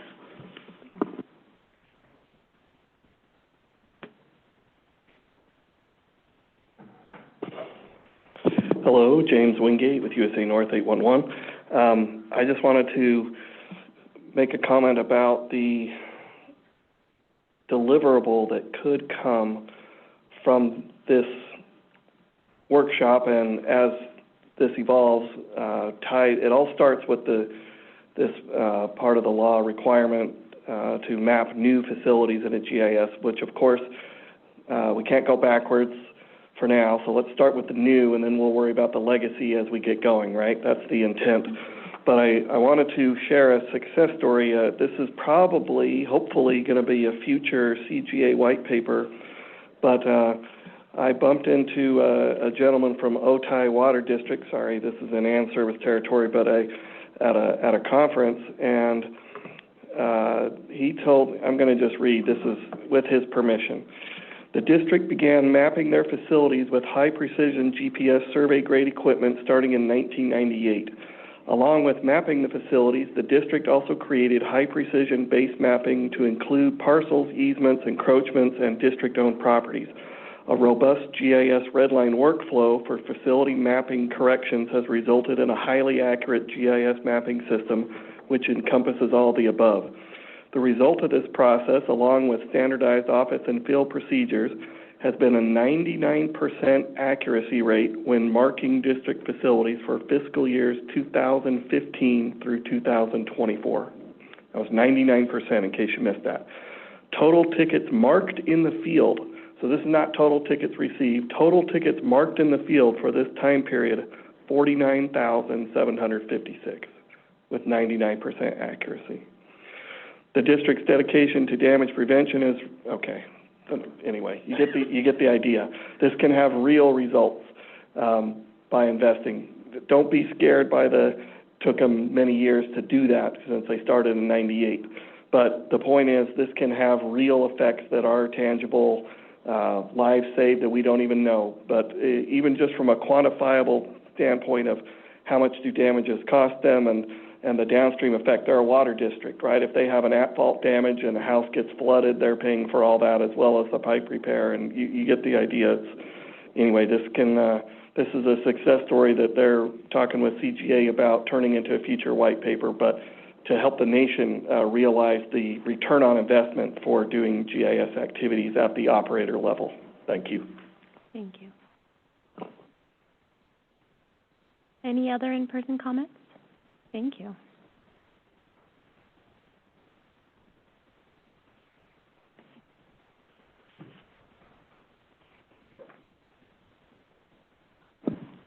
There we go. Jonathan Roars of California Survey Drafting Supply. Just to add on to Mr. Wingate's comments about GIS and the ROI, I'd like to bring forth to the chair, to the board, Assembly Bill number 1037. Is filed in September of 2022. And the bill covers infrastructure construction and digital construction management technologies for California Department of Transportation. So, doing business as Caltrans. But within the bill is laying out a roadmap to use technologies such as GPS, GIS, and other sorts, drones, but ultimately to mitigate risk and have better asset management throughout the life cycle. So starting from project investigation to construction to design and back again, and then flowing down further into maintenance and being able to maintain more accurately, more precise these assets they have.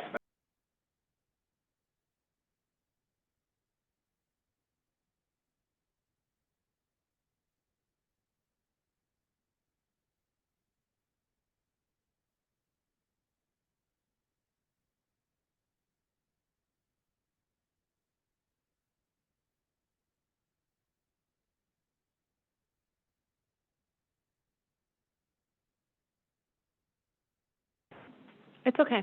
We're going to continue. Caltrans using technology such as GIS, where they have a geodetic database where all of this information lives, but that's also tied into their CAD software that they can go from field collection, design, implementation, and then all back again. So it's kind of this living, breathing circle to mitigate risk, because with Caltrans, they have a huge initiative of keeping people safe.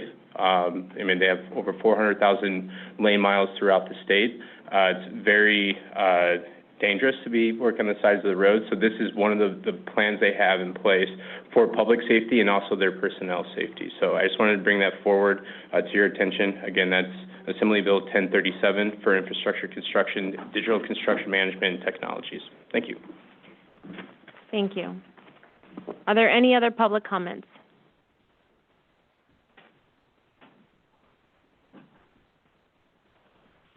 Madam Chair, Todd Blumstein for the Southern California Contractors Association. Appreciate the comments of AB 1037 and Caltrans. Simply like to make a simple point and say that Caltrans is the only agency exempted from 4216. And if there's any opportunities for this board to put pressure on Caltrans and the legislature to add Caltrans to 4216, I think the industry would wholeheartedly support it. We have members that are striking Caltrans utilities in their own right-of-way, and they're not marking them. So thank you, Madam Chair. Thank you. Additional in-person comments? Hi, my name is Brent Briley. I'm a longtime locating technician, now with manufacturer radio detection. So what's interesting, and a reason I got brought in today definitely, is there's a natural inclination when we're installing underground utilities to use underground utility locating equipment. And people are still out using witching rods. They're using different types of devices and equipment. And the integrity of that data probably is something that should be collected. and there should probably be some metrics that we should be thinking of on this equipment as well, as we're looking at this natural tendency. And that's stuff that, of course, is being collected oftentimes, and can be collected. So it's just a matter of making sure that that criteria is guiding the data the correct path, if that makes sense, because it's very easy to go ahead and assume that something like it is today is right here, because that's what's on a map, but that digital representation is off. So it might just lead to more damages. Thank you. Thank you.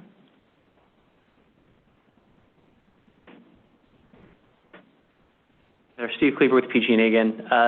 Only one brief comment is to remember that with GIS and the data collection that we're collecting, I am in full support of using GIS and collecting it and having it available to the locators.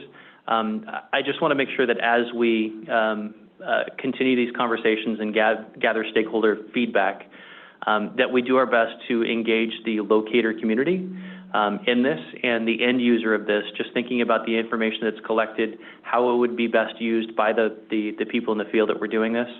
I had somebody say to me a few months back, and I may have shared this in the past, but somebody had suggested that our maps are always going to be terrible until we have to rely on them. And it's a great realization to think that we have so many mitigations in place with our locators that we accept poor quality maps because we have somebody out in the field that will figure out a way to locate those facilities and make them work.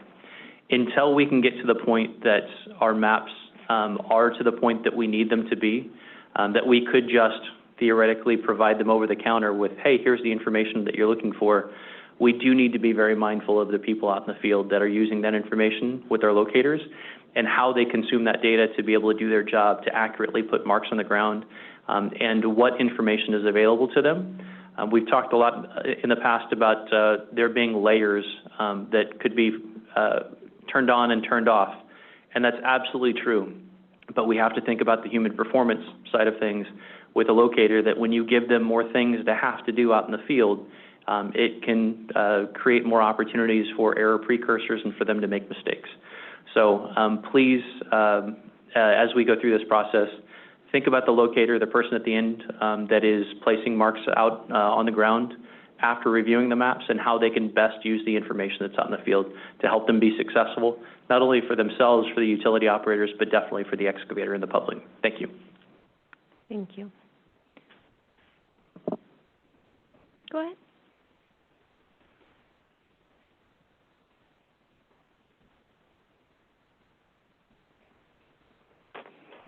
Okay, actually I'm not familiar with most of the articles of the board, but at least I know the practicality of it. I think one thing I probably want the board to do, which is quite there, is to make sure to enforce, especially the contractors that are building underground utilities. I think there should be proper enforcement to tell them to shoot all the utilities that was underground before they finished the job entirely. Because in the city of West Sacramento, we have a situation whereby the contractors finished what he was supposed to do, and they gave us a card, X and Y and Z. And then we found out the X and Y and Z is 2-3 feet off. And there's nothing we can do, because by the time we contacted them, they said, well, we're done, and there's nothing we can do. And so we have to go out right now and try to solve it on our own. So I think that should be a little bit of enforcement to bring them back, or to make sure they have the X, Y, and Z in the proper positions on the GIS and submit it to the city. But that's what I'm going to say. Thank you. And lastly, yes. I know we talked about it the last time we came. I think I enjoy what this gentleman said the last time. The city of West Sacramento, as at now, I think we can be proud that we have mapped our utilities is 99.9% accurate, not even 99% accurate. We have 20% remaining in the city, but by next year, all our utilities is going to be 99.9% accurately mapped. So I can guarantee that. Thank you. Thank you.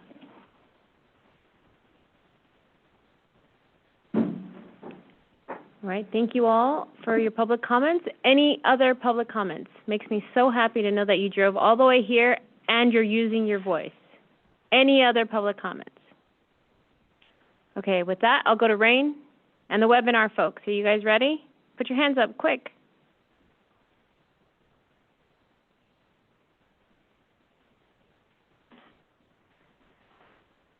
There are no webinar comments at this time. Okay, so with that, we will start the discussion with the board. So let's review what we're going to be discussing, board. Staff is making recommendations for us to consider. Their recommendations are, one, that we conduct additional stakeholder sessions in addition to the one that we had in October, which Member Voss and I were in attendance for. The second recommendation would be draft a data content regulation for GIS records. And the third is develop a map accuracy regulation. So those are the recommendations from staff. And with that, I'm going to put Member Voss on the spot and say, would you like to share any comments or observations from the workshop that we had on October 18th? Yes, Member Voss here. The workshop was very enlightening with all the stakeholders that came and participated and put their point of views in, and there's a lot for this board to consider. You know, staff here has made at this point three recommendations for us to consider. One is to conduct additional stakeholder sessions, two, to draft a data content regulation for GS records, and the third to develop a map accuracy regulation. And obviously, most of you know now I'm a short timer on this board, but I think it's going to be challenging to come up with, and I think I came into this whole thing with a little different point of view back when this whole discussion started as far as the need for accuracy. But I can see that I think we'd all like to see everything to be just black and white and accurate as can be. But there's been some good comments here today with regarding the locator, right? What does he really need to do his job? I mean, that's another aspect that needs to be taken into account. But I think that the board needs to consider the level of accuracy that we can live and tolerate for everybody, and we realize that operators out there aren't going to all have the same resources to accomplish certain things. So that's going to have to be taken into account. And the data collection, at the end of the day, whether it's in the GIS database or it's in an adjoining database, I don't know that's as important. I know in the current company I work for, we actually house the asset data in somewhat in two spots. The official data, the asset data stays in one database, and there is some overlap with our GIS database as it relates to the points that we need to keep for it. So, again, I'm only coming from it from one perspective, from the agricultural standpoint environment that I come from. But I think we got to be really careful about how accurate you want to dial this in. Member Munoz, I have I just want to read something. So this is from the packet, and it says that former Senate Bill 865 added Government Code subsection 42163A5, which states, commencing January 1st, 2023, all new subsurface installations shall be mapped using Geographic Information System and maintained as permanent records of the operator. So with that started this adventure that we're all here today discussing, right? So what does that mean? And that's what we've really been discussing. And change is really scary. And I think some people have said it on both sides. But you know what's scarier? Being out there in the field excavating and having the fear of not being able to be home with your family because you find something by surprise, right? And I think a lot of people have nailed it. In the design process, you're designing about where the assets are going to be put in. And once you put them in, you know where they are. Now, all the other details is why we're here talking about this today. So a lot of the things we've done already. We've already gone into the field. We've figured out where these assets are going to be, the new assets, right? And I really like the analogy that how do you eat an elephant, right? Like, I always think about this because my background is in asset management. And every time I start someplace, everyone's like, well, not all the data's in the system. So we're just going to move forward and we're going to continue to not put it in. sometimes the hardest thing is just starting, right? Just starting, like, what am I looking for? What is the criteria? And sometimes that evolves and sometimes that changes. So I think that the recommendations from staff is very appropriate based on the comments that we had. And just going back to that October 18th, this place was popping. There was discussion, there was talking, things that I hadn't seen since the 8 years that we've been on this board. It was really, really nice to go back to how we started, which is deep, meaningful discussion about the safety of the people of California. That is it's the whole reason we exist, right? So conducting stakeholder sessions, we had one. I think it's important to keep hearing voices. Some of you are here today because you came to that. And we're only going to keep getting better the more voices we start having, engaging in this discussion. The next thing is draft. Let's make a draft, right? So there was discussion. We are always open for sending us love letters, ideas, right, in their idea registry. So go ahead and send us the information of what you're looking at. And then there was also the idea of developing a map accuracy regulations as a recommendation from staff. So I believe that we should move ahead with the recommendations from staff. And I think the key is stakeholders, getting you guys here. So all of you have other people that you talk to, that you engage with, have your experiences. If it's just one or two voices, the regulation reflects those one or two voices. But the fact that there's more of you here today means that the regulation is going to encompass more voices. So maybe we have more meetings. So, Member Munoz, I would definitely be in favor of staff's recommendations, especially having more workshops, gathering more information, and just let's draft it. 4216 was kind of uncomfortable when it started, I'm sure. I've heard from all of you guys, but we've worked through it. We're continuing to work through it, and I think with enough participation, we can get closer and closer to what is ideal. Technology is going to keep changing. Maybe it's GIS now. Maybe it's not GIS in 20 years. Maybe this is the start. But we can't wait for perfection. I think we have to start moving forward. Those are my comments. Anyone else?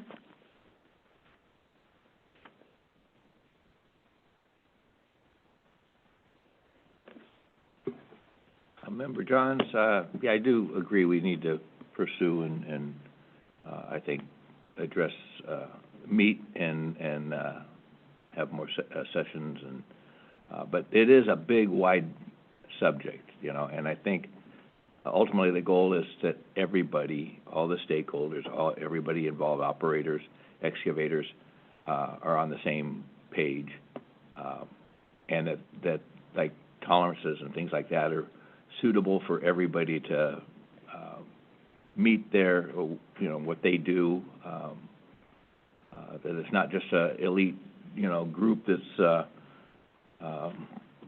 doing one facet of the operation, but it's everybody kind of understands it, knows that the future we need to document where the lines are, X, Y, Z. You mentioned from West Sacramento that needs to be done, and I think the plan is to come up with what can we do now, henceforth, and then try to bring the past and tie it into it, because there are just old bad records and all the stuff that everybody knows the baggage of, but moving forward in the right direction, I think, is the way to go. So, I definitely want to keep this subject going and get the input of the GIS community and the survey community and get everybody together and make it right. So are we all on the line? We need to give staff direction. Are we in alignment to proceed with the 3 recommendations, for them to continue to pursue the 3 recommendations that they're giving to us?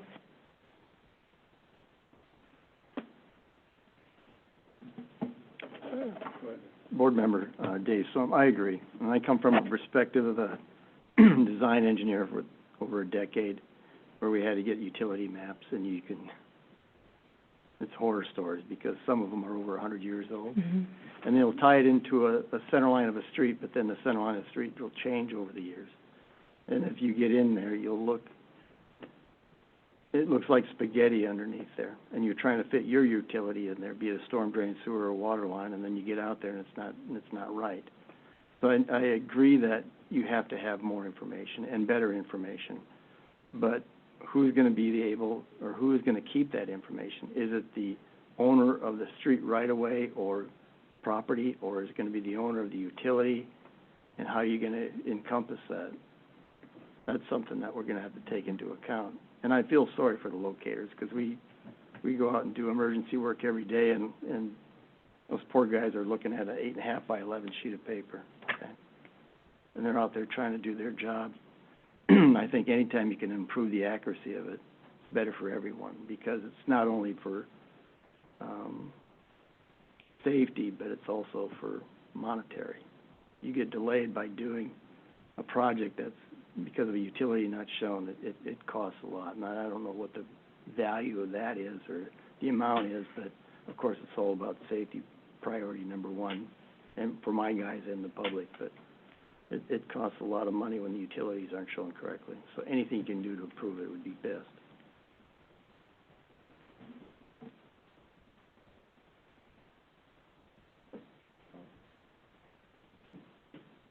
Member Voss here one more time. So I think, yeah, I'm in agreement that you go down the road of item 2 and 3, draft that data contact regulation, and get more thoughts on a map accuracy part of it, and get it to a point, and then come back and workshop it again.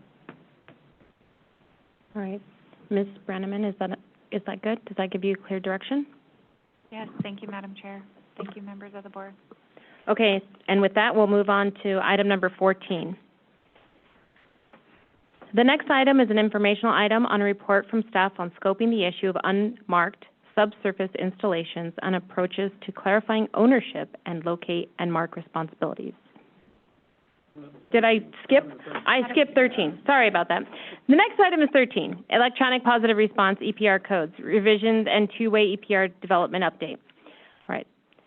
This is the moment you guys all have been waiting for. The next item is going to be number 13 in your packet, and it's an information and revision removal of a two-way EPR framework that includes a simulation tool. Thank you, Madam Chair, members of the board, and stakeholders. Today I'm going to talk about the information item on electronic positive response codes and an update on the development of two-way EPR. EPR was introduced in California through the DigSafe Act of 2016 and became mandatory in 2021 under AB 1166. The system requires utility operators to respond to excavation notices by marking the site, providing facility information, or advising that no facilities are present in the area. These responses are communicated through standardized EPR codes. The current set of EPR codes was developed to facilitate communication between operators and excavators. Over time, feedback has indicated that some codes are ambiguous, redundant, or inconsistent with statutory requirements. These issues have prompted an evaluation of codes to determine whether revisions are needed to improve their clarity and usability. In addition, discussions during previous board meetings have highlighted the potential benefits of a two-way EPR framework.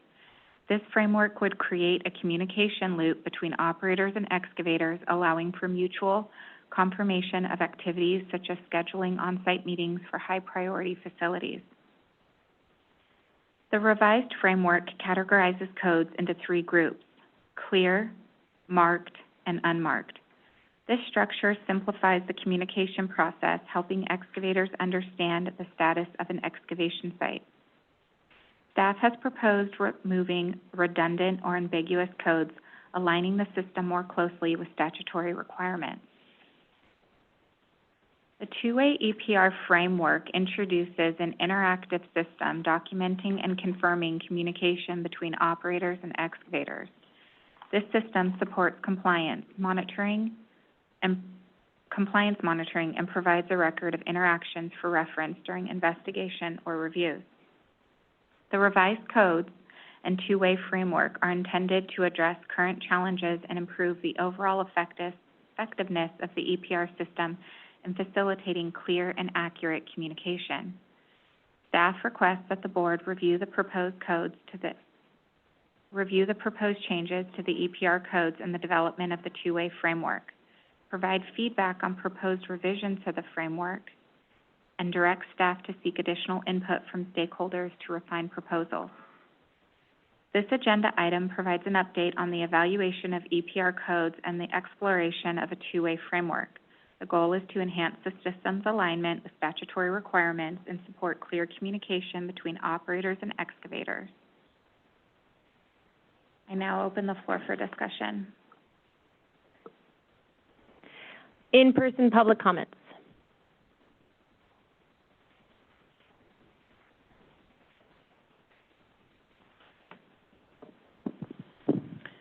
Thank you, Madam Chair and the Board.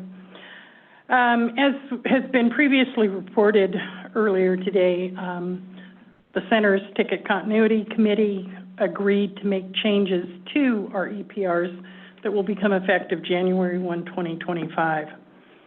When EPR was first put into the law as voluntary starting in January of 2018, the centers had to develop codes, again, which we did with the Ticket Continuity Committee, and we were directed by our boards. Our boards include excavators and operators. And we looked at it with the intention of communication, not as an enforcement tool. Looking at it again now, years later, it's why we're removing 11 of the 33 current codes.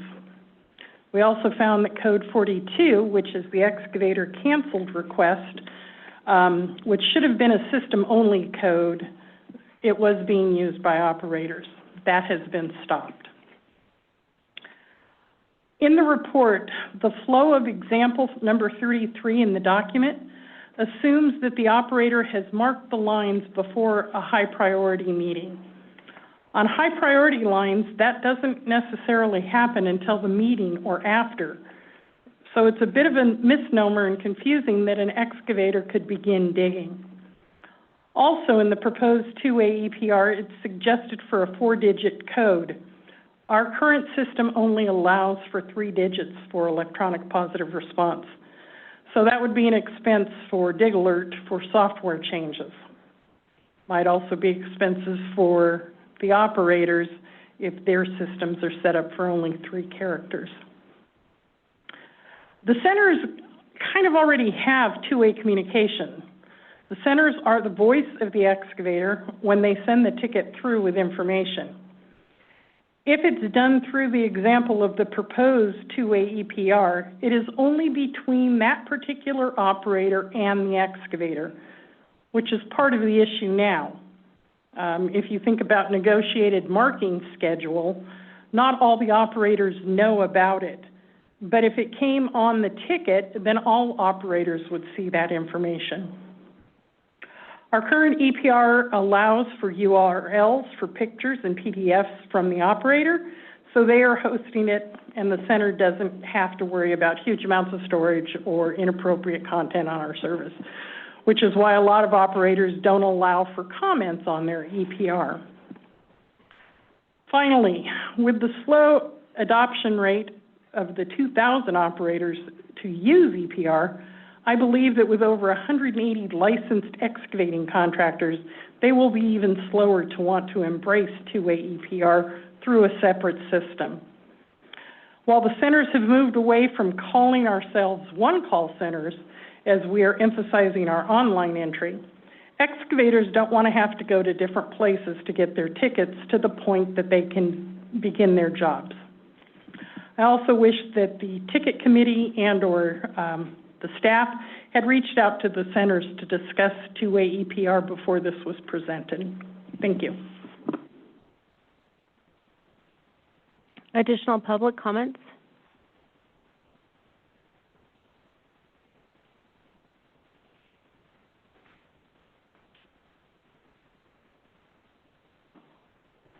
Good afternoon, Steve Cleaver with PG&E again. I did some preparation in reviewing the tables that were provided in the document, and similar to what Ms. Diamond had just stated, that it would have been beneficial to have an opportunity, and understand that that's not always the way that we're able to work through these, but to have the opportunity from somebody in the industry, myself or anyone else, to provide some feedback on the proposed change and the way that the EPR codes are being used in the field. The intent of the EPR system, as I understand it, is to improve communication between the excavator and the operator, to inform them of the status or the progress of a particular project, not to impose any sense of obligation or of ownership of a particular activity. Speaking to in the table on page 8 of 15, under marked, number 3 has existing marks adequate, and the proposed change is marked site visited and existing marks adequate. In this case, it's specifically stating that something has been marked, or there's an assumption that it's been marked again. That's not necessarily the case. The locator may have responded back out to the site, observed it, found that existing marks were clear and bright, and did not need to be marked again. So the existing marks adequate is the appropriate response and not necessarily within the marked category.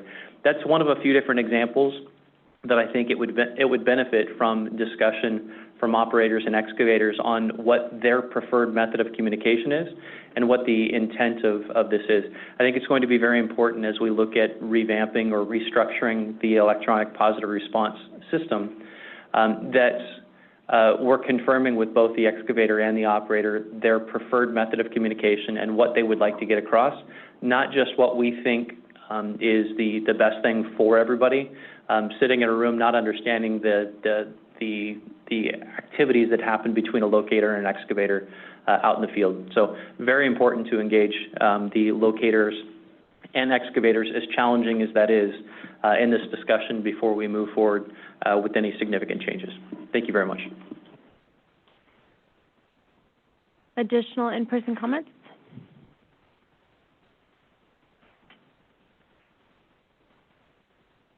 All right, webinar people, it's on you. Hands up. They're so quiet today, huh, Rain? Nobody's raised their hands. At present, there are no webinar comments. Okay. All right, so board, let's review what staff recommends. So it looks like staff is requesting feedback, which we started to get really nicely here today on the proposed codes and two-way EPR framework. So again, this packet represents a framework or an idea, and we also have an EPR subcommittee that I think is also on CARGA. So this is really good that we have this open feedback that we're having now. Staff recommends that the board direct staff to gather additional feedback from stakeholders, potentially via a survey or workshop, to obtain input on proposed solutions and continue to evaluate the proposed changes to EPR codes and the development of two-way EPR code framework. And I'm going to make a suggestion, like the last one that we had with, that we talked about how CARGA and us worked really well together. That seemed to work well. The workshop worked exceptionally well. So whenever we can collaborate as much as possible, that would be awesome. And that looks like exactly what staff is asking for. So I think as far as some of the feedback that I heard right now with the way that the databases work, right? So they're keys. So 33, whatever, 999. Those keys are three keys or three character keys. They refer to a table. Those tables have stuff in it. Having 4 characters is just a one table reconstruction. So if that is a cost, that's something that should be discussed outside of this. But that seems like a straightforward database issue. But I'll ask Wingate for more information on that, because I think we did talk about this at some other time. But I think Ms. Diamond has a really good point, is that in the beginning, this is just like the last discussion we had. We are moving quickly, right? So we were trying to find a solution with EPR. There was some codes that came up. Hey, we're learning what works and what doesn't work, and now we're here. So I guess I'm going to turn it over to board members. How does that sound? How does this recommendation from staff to have more discussions, maybe emulate the work that we did in the last with the GIS, maybe a workshop, maybe some discussions like we did with CARGA, where we could go back and forth on some of the details. We have a committee, an EPR committee. I don't know how involved did you guys get to engage? Did you guys reach out to them to engage with them? What was that like? You guys want to talk more about that, board members? That's a new committee, right? It's a new committee. I think Randy had it, and maybe I was added to it, but I haven't had no discussion with it at all. Okay. But I like the recommendation. I also concur with the One Call Center. They have a continuity committee, ticket continuity committee, that probably does need to be involved in these codes. And so, particularly if we're eliminating things or adding things, but I do feel that a workshop is necessary. Okay, cool. With all stakeholders that are involved that can participate. 4 digits versus 3 digits, 2 digits. It's not as easy as you think it is for larger companies who have systems that are used to do other things. And so for some others, it may be a little more costly and more work involved. And for others, it may be just as simple as you said. But it does take time to do it, and it does cost money for both sides. And if the One Call Center, they have to be the ones involved, and they have to do it, and that's where, the time and the cost is going to be involved. So I think it's important to understand what their criteria are first before we start adding additional digits. So, Member Johnson, for the last one, and I don't know the details of it, but for the work that we did with Carga on, on working on SB 778, they invited us to have discussions. Were you guys invited to their discussions for the committee to work on the codes, or no? Because we were invited for that one. Is that something that your subcommittee was invited for? Again, No? at our last board meeting, which was in September, that's when we were formulating committees and who would partner with which board members. But there has not been any feedback or gathering of the committees to go into more details, particularly on that one. So. Okay, so maybe that would be helpful if we, I know that Olive Branch was extended to us when we were working on supporting 778. Maybe if we could get a similar invite to some of these initiatives when there are things like this, that would help expedite some of these changes. So, I don't know, Ms. Branneman. Yeah, so just a couple of things. I definitely hear Ms. Diamond's comments and the board's feedback. We'd previously reached out to the Ticket Continuity Committee requesting to join those efforts, so we'll reach back out again to see if we can get more information so we can share these details as we continue to go. Part of the staff report, especially when we're talking about developing two-way EPR, we built a tool to demo that back and forth and what it could look like. We're not recommending, like, aesthetically this is what it would look like or this would be a different database. We just wanted to create a visual representation of what that could be. So I do have staff on the line that could demo that if you'd like to look at that. And part of this is we built a survey. So this tool is on our website. We're asking stakeholders, especially operators, to go to that, to play with the tool. And then immediately after that, it's about a 5-question survey where we're asking for feedback. So does this work? Does this not work? Did we get it right? Did we get it wrong? How do we make it better? So we could gather that input. So those are, that's a live demo on our website with the survey ready to collect that feedback for us to discuss at future meetings. If you'd like, we're more than happy to demo that now, or we can just direct people to our website to view that resource. I didn't know you had it ready now. Would you guys like to see that now?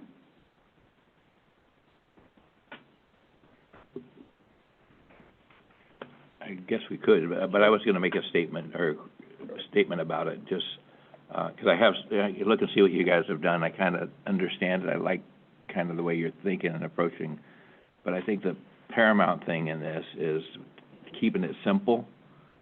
And what we're trying to do, simplify it, but the communication between the field and the operator, so that if there is an issue, it's stopped and they're looking and they're taking it on. And to me, it's that simple that you start getting at too many steps and too many things that that the one call, or whatever we want to call it, they are the transfer, just how the process works, transfer of information. So be the referee saying, the home team, visiting team, you guys get together and work this out. But right now, you're getting a message that's saying you're on hold until you figure it out. So, so taking it like that and working through it with a workshop, I think, is the way to go. So does that mean we want to hold off on seeing it now, or do you want to? Member Voss here, I'll just chime in here. I think when you step back and look at it, obviously the call centers are working on their the DPR from their own perspective, right, with what issues they've had. The board and staff are looking at it more from a regulatory, right, because some of the stuff, we can see it playing into the regulatory side of it going forward, so it's got to be consistent.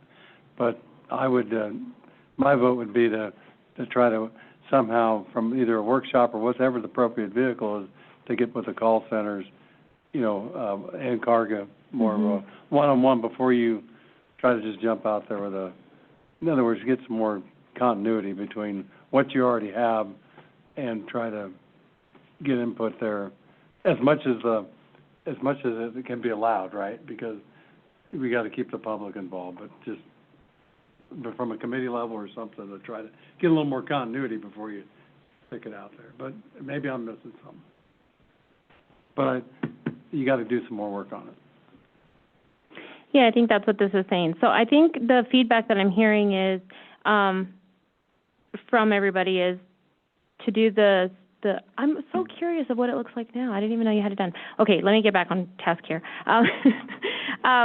It sounds like we got some feedback. It sounds like this would really benefit from the workshop format that we did with a couple of the other things. But I don't think the EPR team or the subcommittee here is that new. I'm remembering now that we took other committees and we combined them because we didn't have enough people.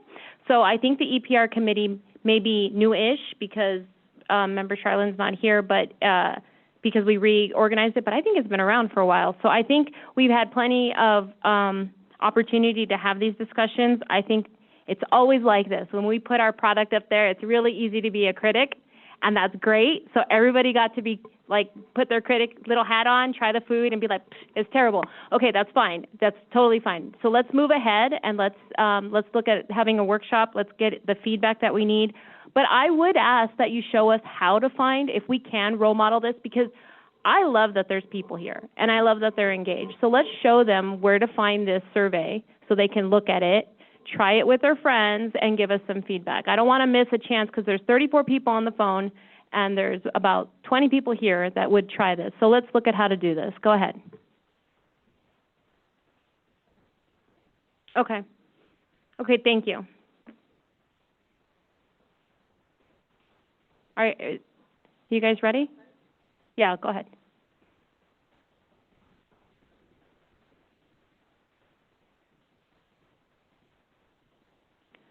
So everyone's homework is to go get 5 friends and do this with them so we can get some good feedback.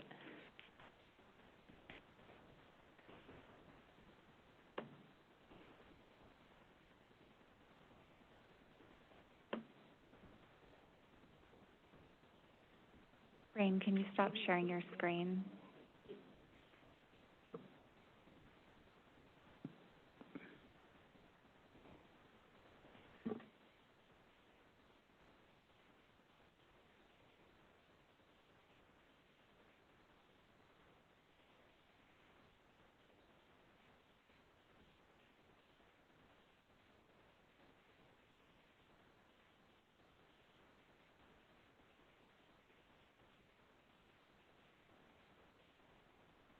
Hello. Hello. Hi, Heather, we can hear you. Oh, okay, sounds good. So this document could be found on the homepage, as you guys were looking at the presentation slide. So it is there. It takes you to this PDF that has other information, a note that talks about how the EPR codes and the following call responses from operators and excavators presented here are like preliminary and are subject to change. Based on feedback, other input, and ongoing research, which will guide the refinement and finalization of these codes. So going to the survey itself, It is pretty clean, not much going on. You have two sides for operator response where the EPR will begin from. Excavator cannot start that. So you have this upper window in gray, which shows the communication log. Anything that will be put in by operator or the excavator will be documented and can be seen in this log. We can start off with code number 14, keep it simple and concise. When the operator decides to put in partially marked, do not start excavation, and the operator has proposed some sort of marking schedule, they decide to put that in. You can also see the description of initial code 14, which can provide this extra information for the operator to know whether the code that they're putting is really relevant to their situation. Once you put in the code, there will be options where it is skippable. Others will make it mandatory to have some sort of comment. It based on the code that you're putting in. So let's say meet tomorrow at 2 p.m. So they can just submit that and this gets logged. And then either the operator and excavator can respond now since the communication has already begun. Ideally, excavator will be replying to this. They can either confirm the marking schedule or they can propose a new one. Let's say if they propose a new one. For them, it's the comment section can be skipped or they can put in some information. This can also be used for other sort of information such as photos or anything else if we decide. So let's for now skip it. It gets documented and so they accept, the operator can accept the response and submit it, or they can, excavator can go ahead and put in that, hey, operator did not respond in time, and either, put in that code. So in this case, let's just say operator confirmed the marking schedule that was proposed now. They can skip it. This marks the end of the communication and everything that was put in terms of EPR codes and comments gets documented for everyone to see. Thank you. Thank you, Heather. Where would the survey be? You said that there was a survey as well? Okay. Yeah. Perfect. So for the survey, if you scroll down to the document, it's the very last link. Thank you.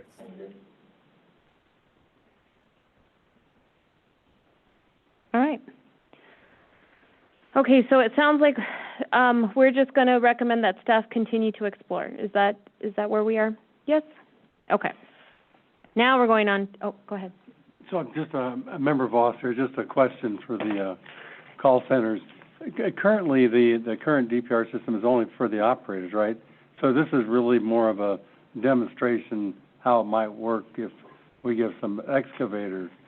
So let's that didn't quite come out in the beginning, at least for me, but now it's much more clear. So it definitely has some value. Yeah, it's just an idea. It's a souffle, a brand new souffle. We're going to try it out, see how it tastes. All right, so now this is the one that I've been waiting for, item 14, unmarked lines. I'm so excited about this topic. The next item is information on scoping the issue of unmarked subsurface installations and approach to clarifying ownership and locate and mark responsibilities. So, Ms. Branneman, would you please proceed? Thank you, Madam Chair. Today I'm introducing agenda item number 14, which provides an overview of the issues related to unmarked and unclaimed subsurface installations. This item builds on previous discussions by examining distinctions between abandoned lines and unmarked lines encountered by excavators. Under current law, operators are required to mark all known subsurface installations, including abandoned lines, within the delineated areas.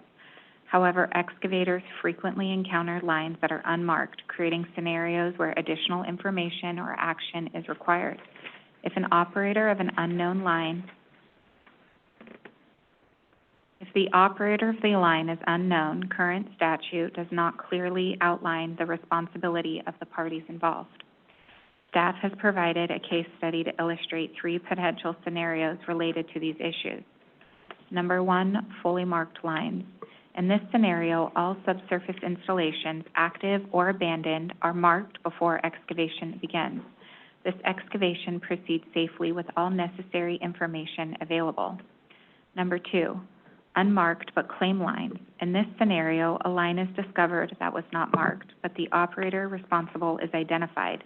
This raises questions about the steps that should be taken after such identification, including how records are updated to prevent future issues. Number 3, unmarked and unclaimed lines.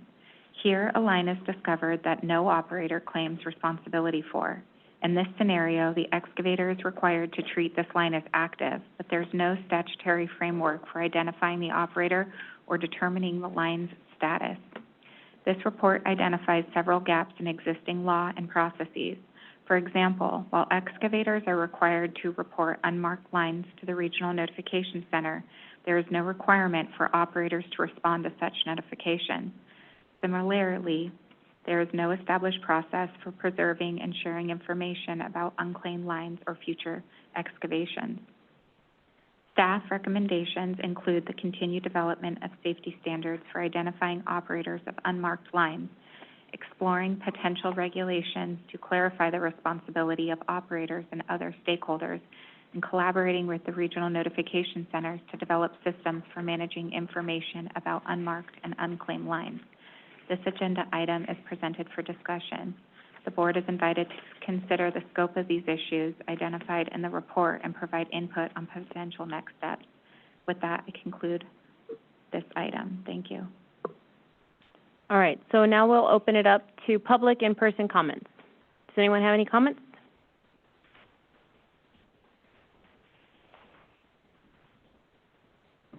Thank you, Madam Chair, members. Todd Blumstein for the Southern California Contractors Association. Abandoned lines are a huge problem for excavators. We met on this item, SCCA met last week, and we discussed it, and I asked specifically as somebody who's not in the field, how do you identify a line that's unmarked, so an unclaimed, unmarked line? What do you do? I'm sure Mr. Sorum would have some information as well, but the first thing that they told me was, well, you look and see what the casing is, right? Is it concrete casing? That's going to tell you what the line is. But ultimately, it got to the point in the conversation that the excavators told me that sometimes they just have to crack open the line to see what's in it. And that's frightening from a policy perspective. That's absolutely frightening. I don't know what the answer is. For me, this is something of like a Superfund site, if you're familiar with that issue, or one of the things that mines do before they're permitted is they have to have a reclamation plan. What happens to the mine, an aggregate mine or a gold mine, after the company leaves? There has to be a plan in place. Those are not easy solutions to follow. Those are expensive solutions. There's a big difference between underground lines and mines, but nonetheless, the central policy issue is the same. We don't have easy answers, but any guidance the board can provide to make it safe when excavators come across abandoned lines will be extraordinarily helpful. So thank you, Madam Chair, members.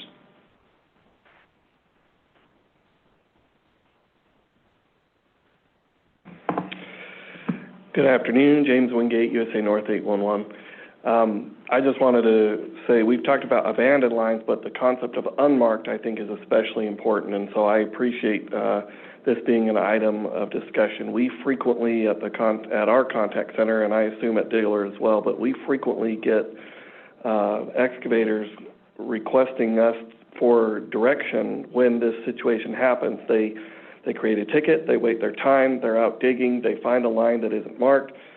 They submit a no response, which is a follow-up action where we say, excavator found an unmarked line, it's black, and it appears to be some type of cable.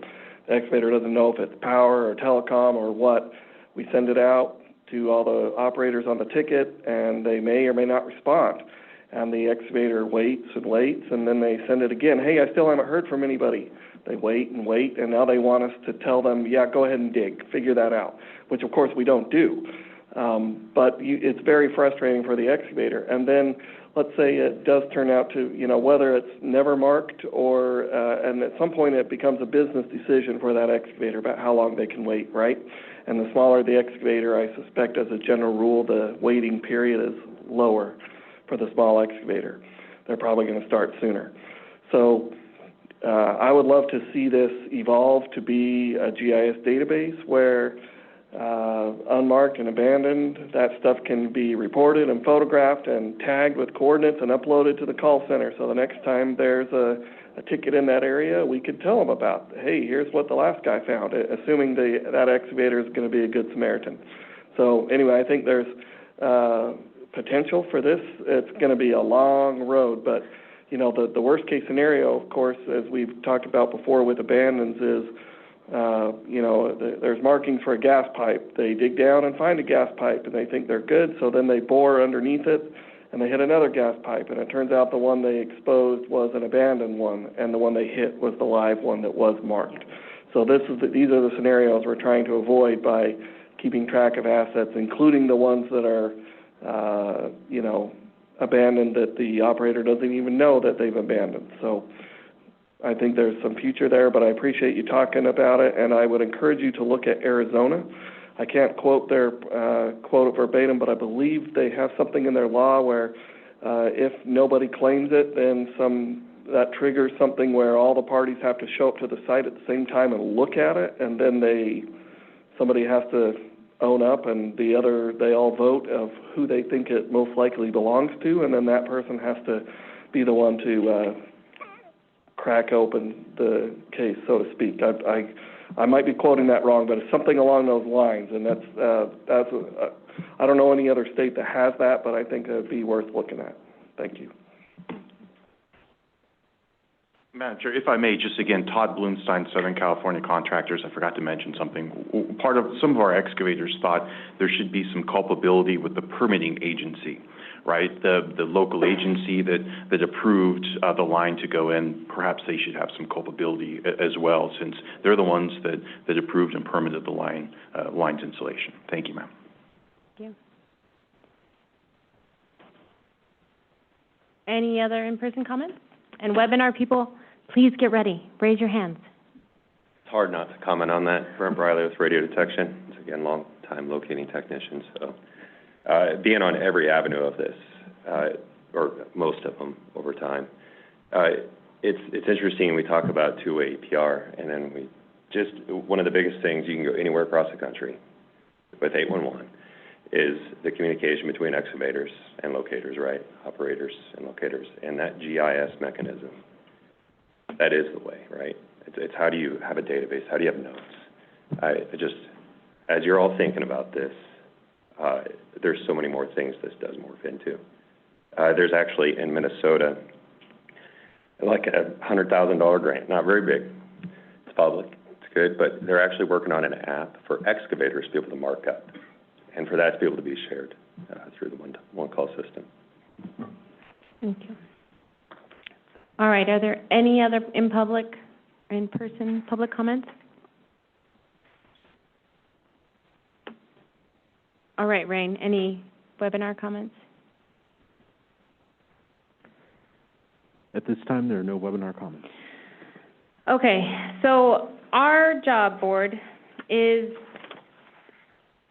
it looks like this is clarification of language, marked versus unmarked, claimed versus unclaimed lines. There's been a lot of use of abandoned, but maybe we don't really mean abandoned. We mean that they were there and nobody put the A with the circle around it. That means maybe they're unclaimed versus claimed, so there's a lot of complexity in what we have lovingly called abandoned or unlovingly called abandoned lines, right? There's a lot of variation in it, but we've kind of lumped it all together, and much to the detriment of being able to make change. When you name something, you know something, and you can do something about it. So it looks like the recommendations that staff is making is that the board continues to develop safety standards for identifying the operator of unmarked lines and explore the possibility of regulations to clarify how operators should be notified of exposed lines and how these operators should respond to such notifications. And I think the call centers even brought this up in the past too. What happens if they were a member and they just want to bounce on their membership and basically they know the lines are there, what happens next? So I think there's probably a lot we can do on this topic. It sounds extremely prudent that we start properly naming and specifying. We need nomenclature to be able to speak about this more precisely. And so staff is also asking that the board should consider coordinating with outside parties. So like from the last discussion, we need more voices. We also need all our stakeholders, especially the call centers in this regard, as it sounds like they've come to us multiple times about this issue, but we need that nomenclature. To develop a way to preserve and pass on records regarding the unclaimed lines. And I'll tell you, in my own personal career, I felt like Indiana Jones. Like sometimes I found like some amazing treasure down there, and nobody knew who it belonged to, and I was like, oh my God, it's like a wooden pipe with this spiral thing going around it. Like who? Like I knew it was water, but who put it in? I have no idea because nobody knew it was, but it still had water, and it wasn't on any map, and it was, so there's probably a lot of stuff out there, and as we start making this transition from GIS, from Mylar, from drawings, from as-built, there's this need to have this more meaningful discussion. And I think that's what all of this is starting to lead to is we've been kicking the can down where we used to use rock, paper, scissors, chisel, and now we're going to something more advanced in technology. So I think the recommendations are pretty good. I think that we do need to have those discussions.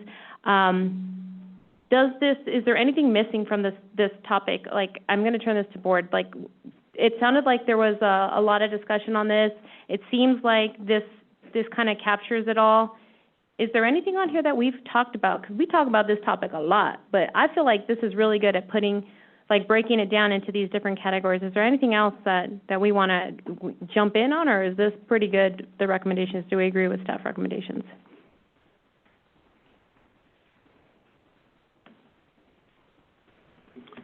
So Member Johns, I was with the CGA for 20-something years and on the Best Practices Committee, and I was the abandoned lines guy that every meeting we'd bring it up, and it's a major subject, and I really appreciated what Mr. Bloomstein mentioned and Mr. Wingate. Yeah, those things need to be encompassed into, how we approach this. And so, just, for board, you'd mentioned Arizona. Al Fields, the guy's name. He's kind of the head of the Arizona APWA. I like that idea about you just say, everybody get out here. But we have to help out the contractor who runs into this. He can't sit there all day and then not know what it is. We could come up with a tapping saddle specification, not be too prescriptive, but to specify that, the contractor needs to incorporate a standard for doing that, which means putting on could be, call out a 300 PSI tapping saddle, but to test the line, once it's tested, then you can move to the next step. It's a real difficult situation. I also mentioned the agency or permitting group. Usually these things were permitted by our grandfathers, and so it's hard to blame them. But I've kind of thought of that same idea about the Superfund, or you have just communities just have to come up with a fund. And then certainly research and see who the ownership trail goes to. So you don't just quit when they backfill the hole. It's like Mr. Wingate, you mentioned being able to tie an attribute or something to it, GIS positioning. If you guys could be the custodian of that, that would be great, because the next guy's out there is going to see that there's something there. So yeah, there's a lot of low fruit, I think, in our discussion here that the board, if we can pick that up and take it and then workshop that, it would be great, because there's nobody, I haven't seen one state or anybody really ahead of us. I like Arizona's pushing, but we need to do something about it. And it seems like, at least the first pass at it, we could come up with something.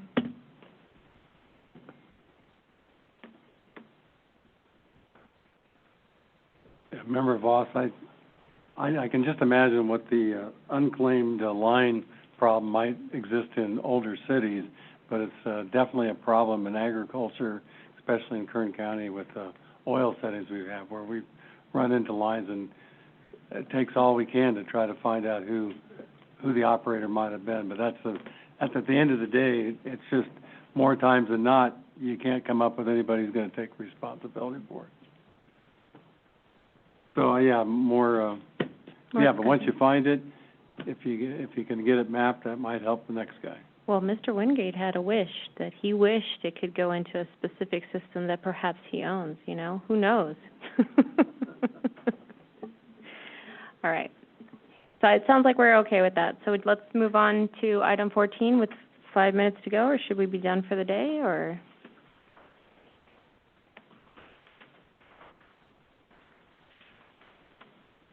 What do you think? Continue? All right, let's go on. Item number 15. The next item on the docket here is proposed regulations for area of notification information transfer requirements. The next item is an action item, proposed regulations for area of notification information. Ms. Branneman, please proceed. Thank you, Madam Chair. This agenda item is a continuation of the board's efforts to address safety and compliance concerns related to membership termination from 811 regional notification centers. Under the DigSafe Act, operators of subsurface installations are required to be members of the 811 Regional Notification Center with limited exceptions. This membership ensures that operators are notified of excavation activities in their designated areas, allowing them to locate and mark their underground facilities to prevent damage. Over the past few years, concerns have emerged about operators terminating their membership without proper processes in place. These terminations often leave gaps in data, resulting in unmarked facilities and an increased safety risk during excavation activities. Such gaps also complicate the accountability and enforcement of compliance under the law. These issues were first brought about to the board's attention in 2021 with a submission from the regional notification centers. Since then, staff has worked closely with stakeholders and the Ticket Process Committee to develop regulatory language addressing these concerns. The proposed language aims to clarify the requirements for maintaining accurate areas of notification and establish processes for handling membership termination. Some of the key elements of the proposed language are, number one, maintaining accurate areas of notification. Operators must ensure their areas of notification, the geospatial polygons that define where they receive locate transmissions, are current and accurate. If an operator makes a change, they must provide the Regional Notification Center with the reason for that change. We're sorry, your conference is ending now. Please hang up.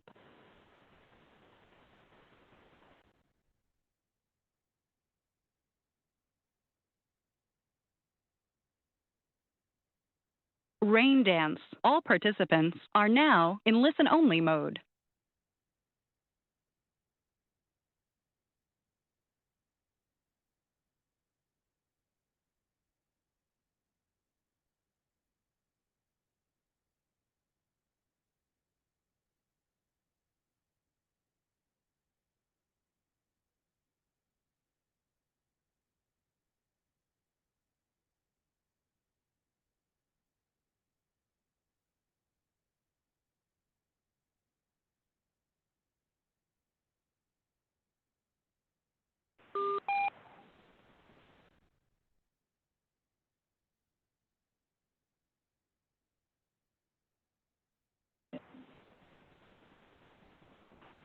When an operator terminates membership, the Regional Notification Center must notify the board. This notification must include the most recent contact information for the operator, details on the transfer of responsibility for the affected assets, and an explanation as why the operator believes it's no longer required to maintain membership. These measures aim to ensure that no subsurface installation goes unmarked, even if an operator's membership is terminated or assets change ownership. Clear and consistent data transfer processes will help prevent excavation-related incidents and improve overall compliance with the DigSafe Act. Staff recommends that the board approve initiating a public comment period for this proposed language. This will allow stakeholders to provide additional feedback, ensuring the final regulations address operational concerns while upholding safety and compliance goals.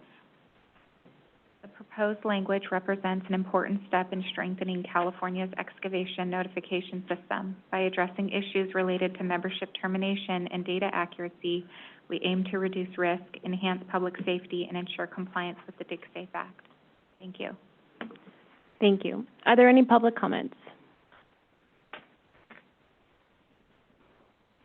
Just a quick recognition that it appears as though it kicked everybody else off the meeting that may have been on, and we might want to confirm that we have the participants. There's people on there. Does it show at the bottom? Yeah. Okay. I just wanted to make sure that those folks rejoined Yeah, and they're that on we there. weren't continuing on.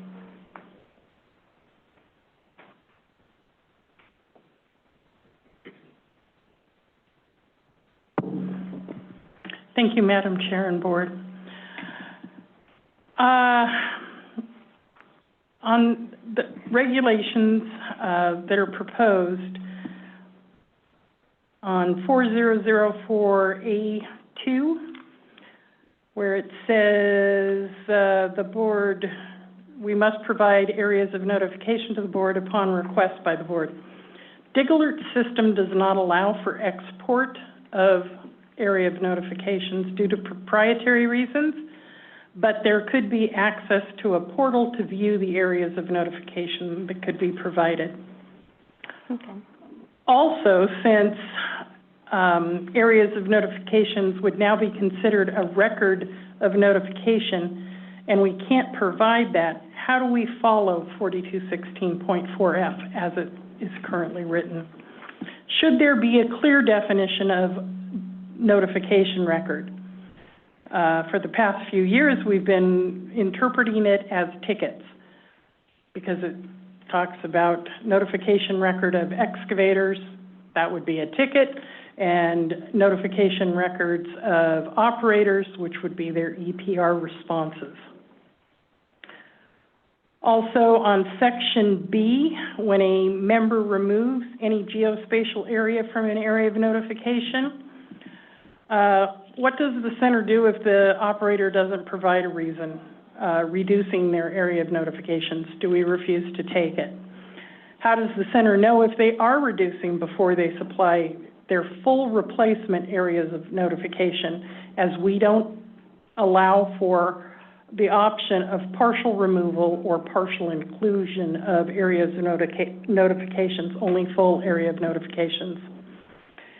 If the reason is to reduce their buffer size,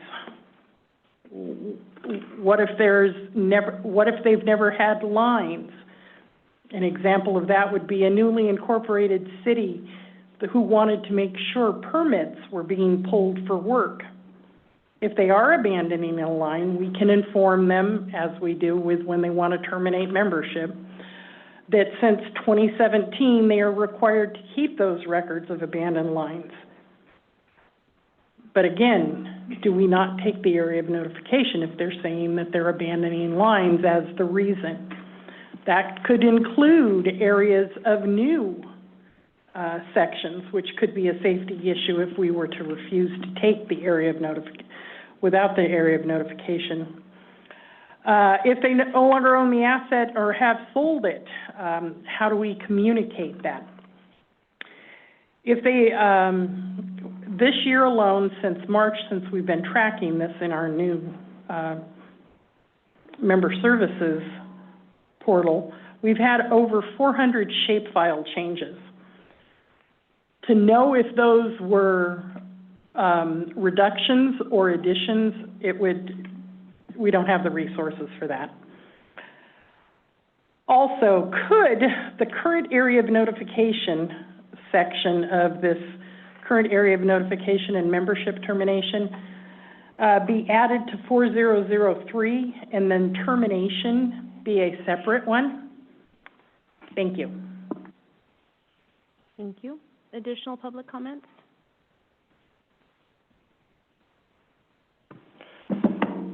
Good afternoon, James Wingate, USA North 811.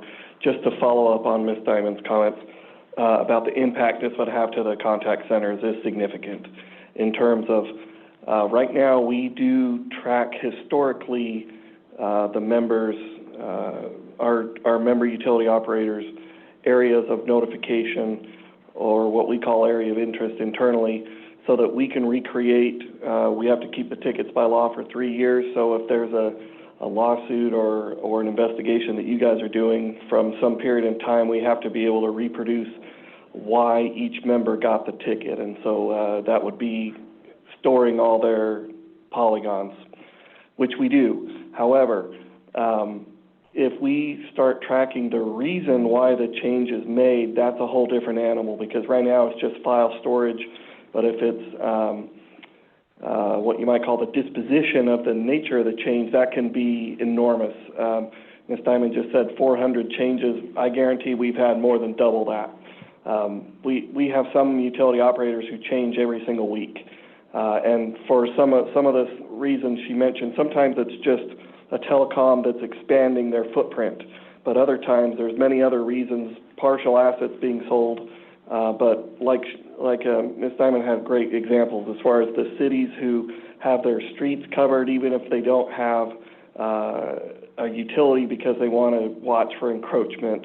County road departments doing that for cuts that they want to monitor even though they don't have a actual subsurface installation there if it's a rural road with no storm drain, for example. So there are a lot of reasons why these things change. And for us to track, I love the idea of when a member terminates that we track that. And if they sold the assets, that we track who it got sold to and contact information and when it took effect. I love giving all that to an Underground Safety Board so that they can track that down, with the goal being that we don't want to contribute to this problem of unmarked and unclaimed lines like we just talked about. Love that idea. But I do think that every little change along the way is overkill as far as the reason for every little change along the way. I'm fine with the data, but the metadata, so to speak, is the harder part and will be a cost that we'll have to figure it out technically. I'm sure it can be done, but how much it'll cost and so forth, there'll be a cost there. Thank you. Rain, is there feedback that you can get rid of? Go ahead. Jonathan Rohrs, California Survey Drafting Supply. So yeah, that metadata, that's staggered from it being old before and new information going in. But there is a way, like for example through machine learning. So if you had changes over time, you could track those and see those changes. But also more specifically, if there are a bunch of changes, that could also be an alarm that there's an issue going on with that utility. So, thank you.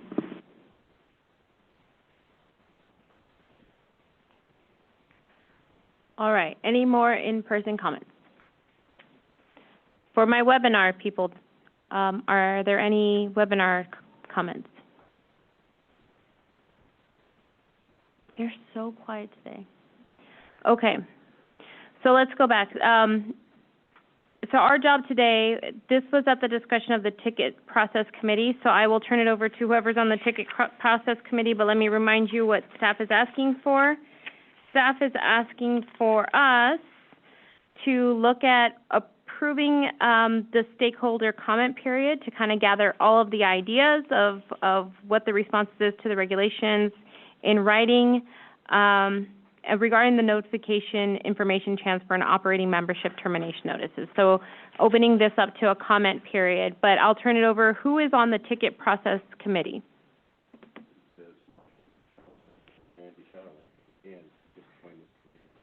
I have no clue. Okay, so I'm like, uh-oh. Okay, so how are we feeling about collecting comments? Especially because I guess, I'll turn it over to the Ticket Process Committee representative. How are you feeling about collecting comments so you guys have something on paper to work through in your next committee meeting?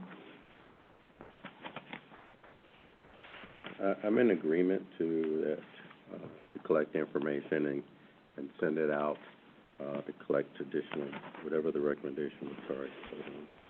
Okay. Yeah, for a comment period is what they're asking for. Yeah. And so I'm all support of that because it's like we just heard from the One Call Center. It's not going to be an easy thing to do. So I think getting comments, feedback is the right direction that we should head at this time.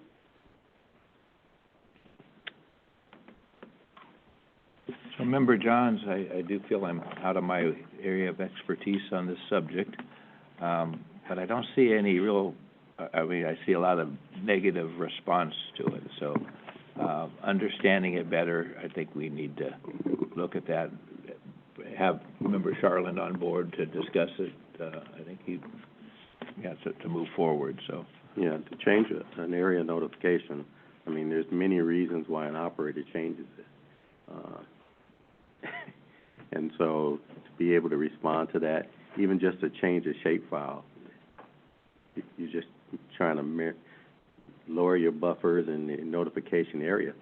And you may not be removing anything like facilities, you're just removing it from receiving the ticket where you have nothing. And so you want your technicians, your locators to be more efficient and with the volumes, as Ann has mentioned and James has mentioned. You know, you're going to have to hire 10,000 locators to keep up with the volume. Mm-hmm. And that's why I go back to the delineation piece, is that you had unnecessary dispatches, and you got to clean it up. And I'm going to try to clean up my database to kind of make it more smooth for me to be able to handle it. You know, that's what I'm going to do. But to tell you that I did it for this, and then you go back and check it and say, oh, you removed the area, you didn't tell me you abandoned it, or it was unclaimed, or whatever the case may be, I couldn't tell you. I know what the law says in 2017, that I keep records of abandoned facilities, and I do that, and I'll continue to do that. But anything prior to that, and that's not on my records, and it comes up, then you know what happens then. So I believe that to continue to have the comment period and get more feedback and see what people think about it. Okay. Probably the right way of doing it. Member Johnson, and you reminded me of one of my early experiences when I first started. Since the precision in GIS or the polygons wasn't all that great, we used to draw our city boundary bigger than it was because we wanted to be notified just in case it was off, right? So I think what you're onto something. You know, there might be a point now that accuracy and precision in map drawing has improved, that they're getting smaller because we're not having these buffer areas. But I think you're right. I think there's a lot of stuff happening because technology has changed and maybe not all of us have. You know, I'm just saying maybe not everybody has gotten on board with that shrinking of their polygons to reflect their actual coverage area because they're still built that buffer in. So I think the comment period is pretty good. Member Voss, were you going to make a comment? You look like you were reaching for the mic. Yeah, Member Voss here. I was just thinking of our own situation for the company I work for, that you know, we're not a true operator sense, but we had some situations a year ago when I got put my eyes on it. And to Chair Munoz's point, the polygons that had been made over the years were done by multiple individuals in the company, and it looked like a jumbled mess. And so we had the opportunity to clean that up. I think the key to this discussion is going to really be for the operator that wants to terminate, and you want to just make sure that whatever facilities that they had under their charge, we know where they went. I think that's one of our best chances of keeping out of the unclaimed facility problem down the road. Yeah, and to that point, just want to draw the connection. It sounded like in the last time we didn't want people just to up and leave the call center and therefore leaving their little baby utilities in the ground unattended for anymore. This is directly, like right after the last discussion, this is something that we can do to take the steps in the right direction to prevent that. So I think it's good that we have some feedback about it. You know, again, we just made that souffle. Maybe we didn't like it. Let's make the next draft. So I think the recommendations from staff, I think we're all in agreement. And I'm just going to push through to item number 16 if everyone's all good with that, because we are almost done, right? Like, we're making headway here. So 16 is, the next item is information item on an update on the upcoming education and outreach workshop. So Ms. Bonner, will you please proceed? Thank you, Madam Chair. At the 2023 Education and Outreach meeting, stakeholders determined a need for a coordinated statewide education and outreach effort. In the 2024 meeting, during 2024, board staff conducted research on existing safety training offered by the industry. Based upon the research findings, the board determined that they would facilitate a series of stakeholder workshops to identify education needs, develop training to address the needs, and establish metrics to determine the effectiveness of the training. This is an information-only staff report that provides an update regarding the first workshop, which will be held on January 16th in Sacramento. The first workshop will focus on engaging with stakeholders to collaboratively identify significant excavation safety concerns. The first workshop will include topics developed using industry data and statistics, such as the DIRT report, to help kick off the discussion. Based upon the discussions in the first workshop, the agenda for the subsequent workshops will be developed. With that, I now open the floor for any further discussion on the January 16th workshop. All right, are there any public comments?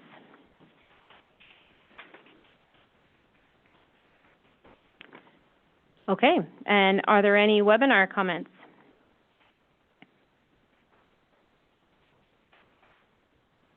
Okay, so these are going to be held in person and online, so I expect to see all this beautiful audience there and the 25 very quiet webinar people to be in attendance for the upcoming discussion. I think, board, do you guys have any comments on this topic?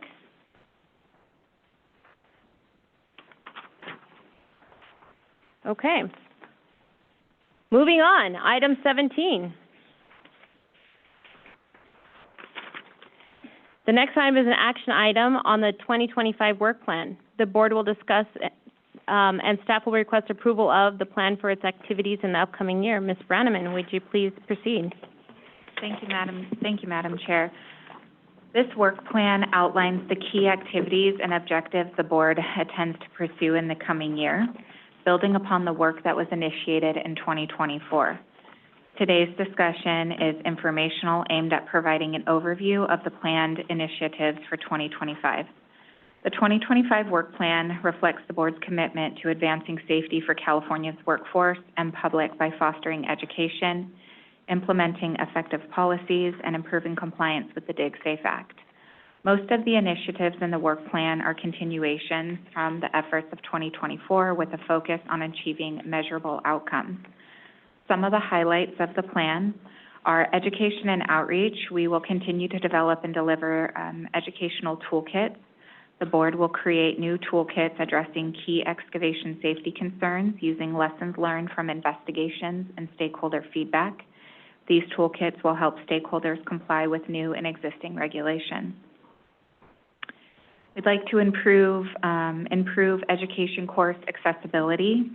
This is the self-paced online course that we developed in 2024, and we're hoping to make that publicly available in 2025 with outreach efforts targeting excavators and utility operators to promote its use. On-site and virtual training will also be expanding our accessibility. We are going to continue with developing safety standards. The board will integrate draft standards for potholing and unmarked line with new planning and design guidance, incorporating public feedback to address gaps. We'd like to continue the development of our GIS standards and definitions, including new subsurface installations, will provide clear expectations and promote data consistency. We're also highlighted that we'd like to clarify the area of notification information transfer requirements, so regulatory language addressing membership termination and data transfer processes will be finalized to ensure public safety and consistent information sharing. And then lastly, on the investigation program updates, we'd like to expand the No 811 pilot. So based on the feedback from the pilot participants, the program will grow to include more operators to leverage technology to improve the efficiency of our investigations and to have a focus on investigating damages where there was no 811 ticket. So in conclusion, the 2025 work plan represents a continuation of the board's efforts to enhance safety, promote compliance, and support stakeholders in excavation and the utility sector. While most initiatives carry forward the work of 2024, the year ahead will focus on refining these efforts and achieving tangible outcomes. Thank you. Thank you. Are there any public comments?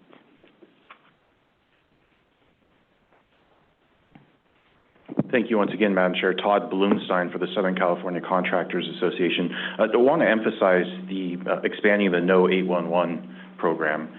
When Senator Hill carried the bill, and there were many discussions about the creation of the DigSafe Board, back then, now the Underground Safety Board, there was huge emphasis on going after those that don't call. We all know, and I can't recite them, but I mean, if you contact 811, the odds of hitting underground utility are significantly reduced compared to those that don't. I think SCCA would prefer the board going after those that don't call, the true scofflaws, as opposed to those that are intending or trying to comply but are making some mistakes along the way. They're attempting to comply, they're trying to follow the law, as opposed to those fly-by-nighters that we all know are in the industry that don't follow the law. So but completely appreciate the giant workload that you have planned out for next year, and especially want to highlight the No 811 program. Thank you, Madam Chair, members. Thank you. Any more public comments? Are there webinar comments?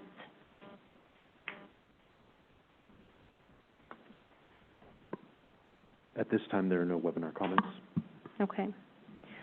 I'll turn it over to the board, and I would like to congratulate Member Sorum for making it onto the board. Your picture's on there. Congratulations.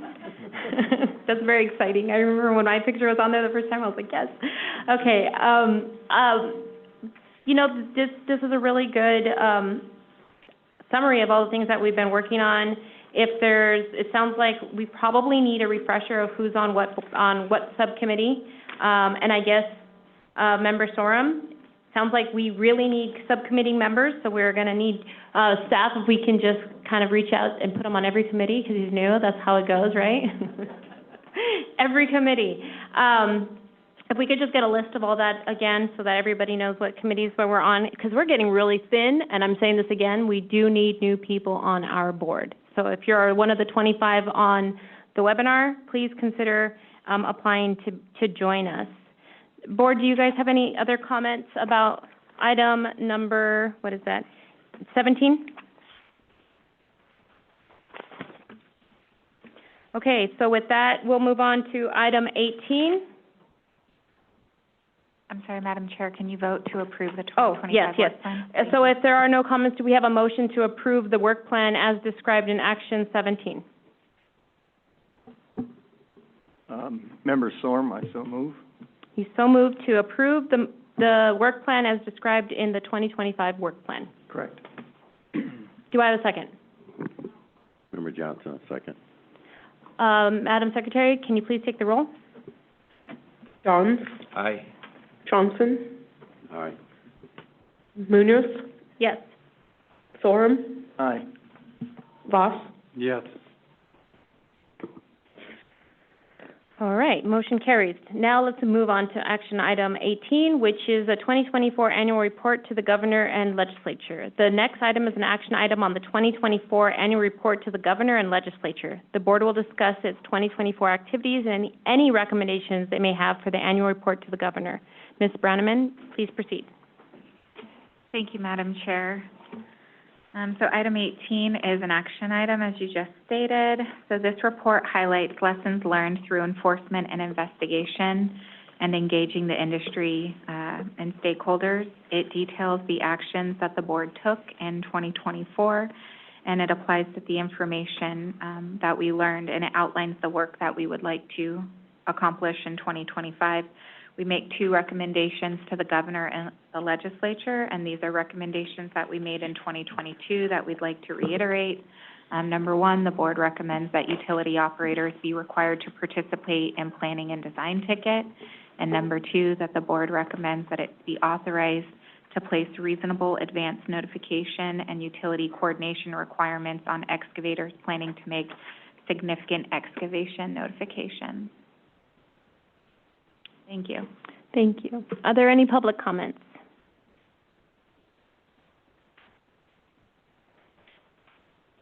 Are there any webinar comments? All right. Are there any board comments?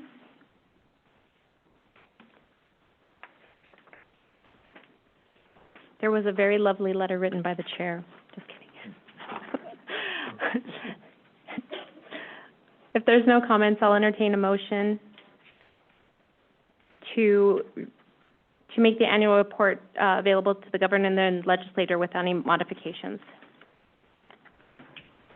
Member Voss, I propose that we recommend to the office, to the governor and legislature, the 24 annual report as presented. Do I have a second?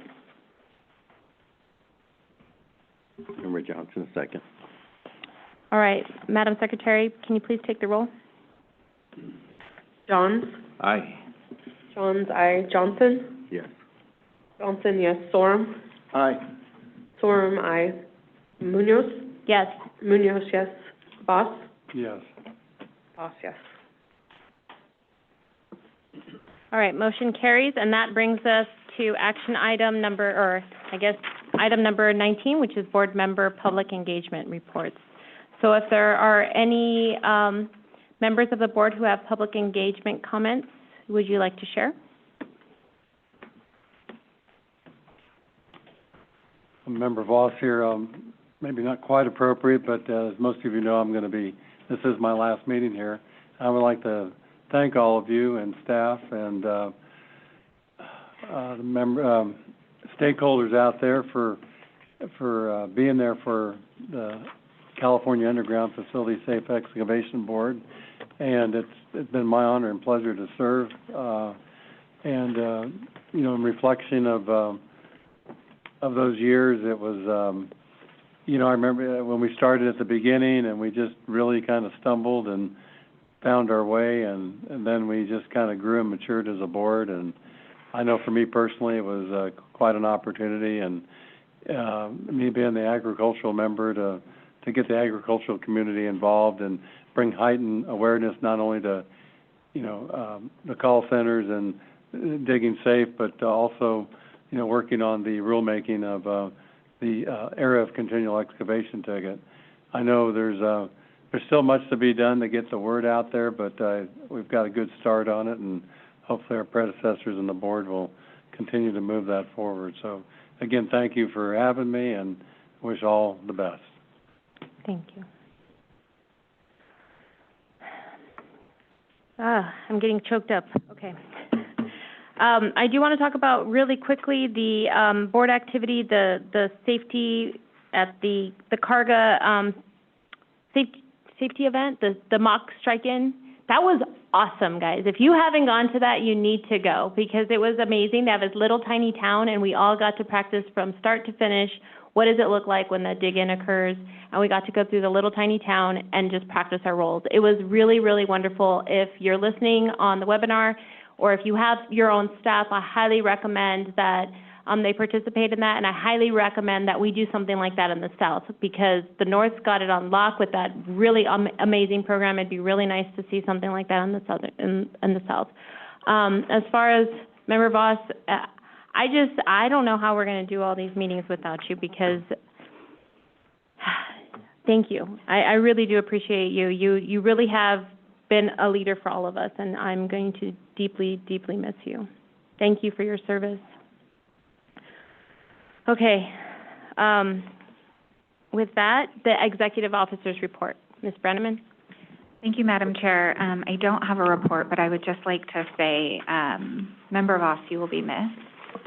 Thank you so much for your service to safety and to all Californians. And personally, I've learned a lot from you, and your kindness and grace in which you led has impacted my life. So thank you.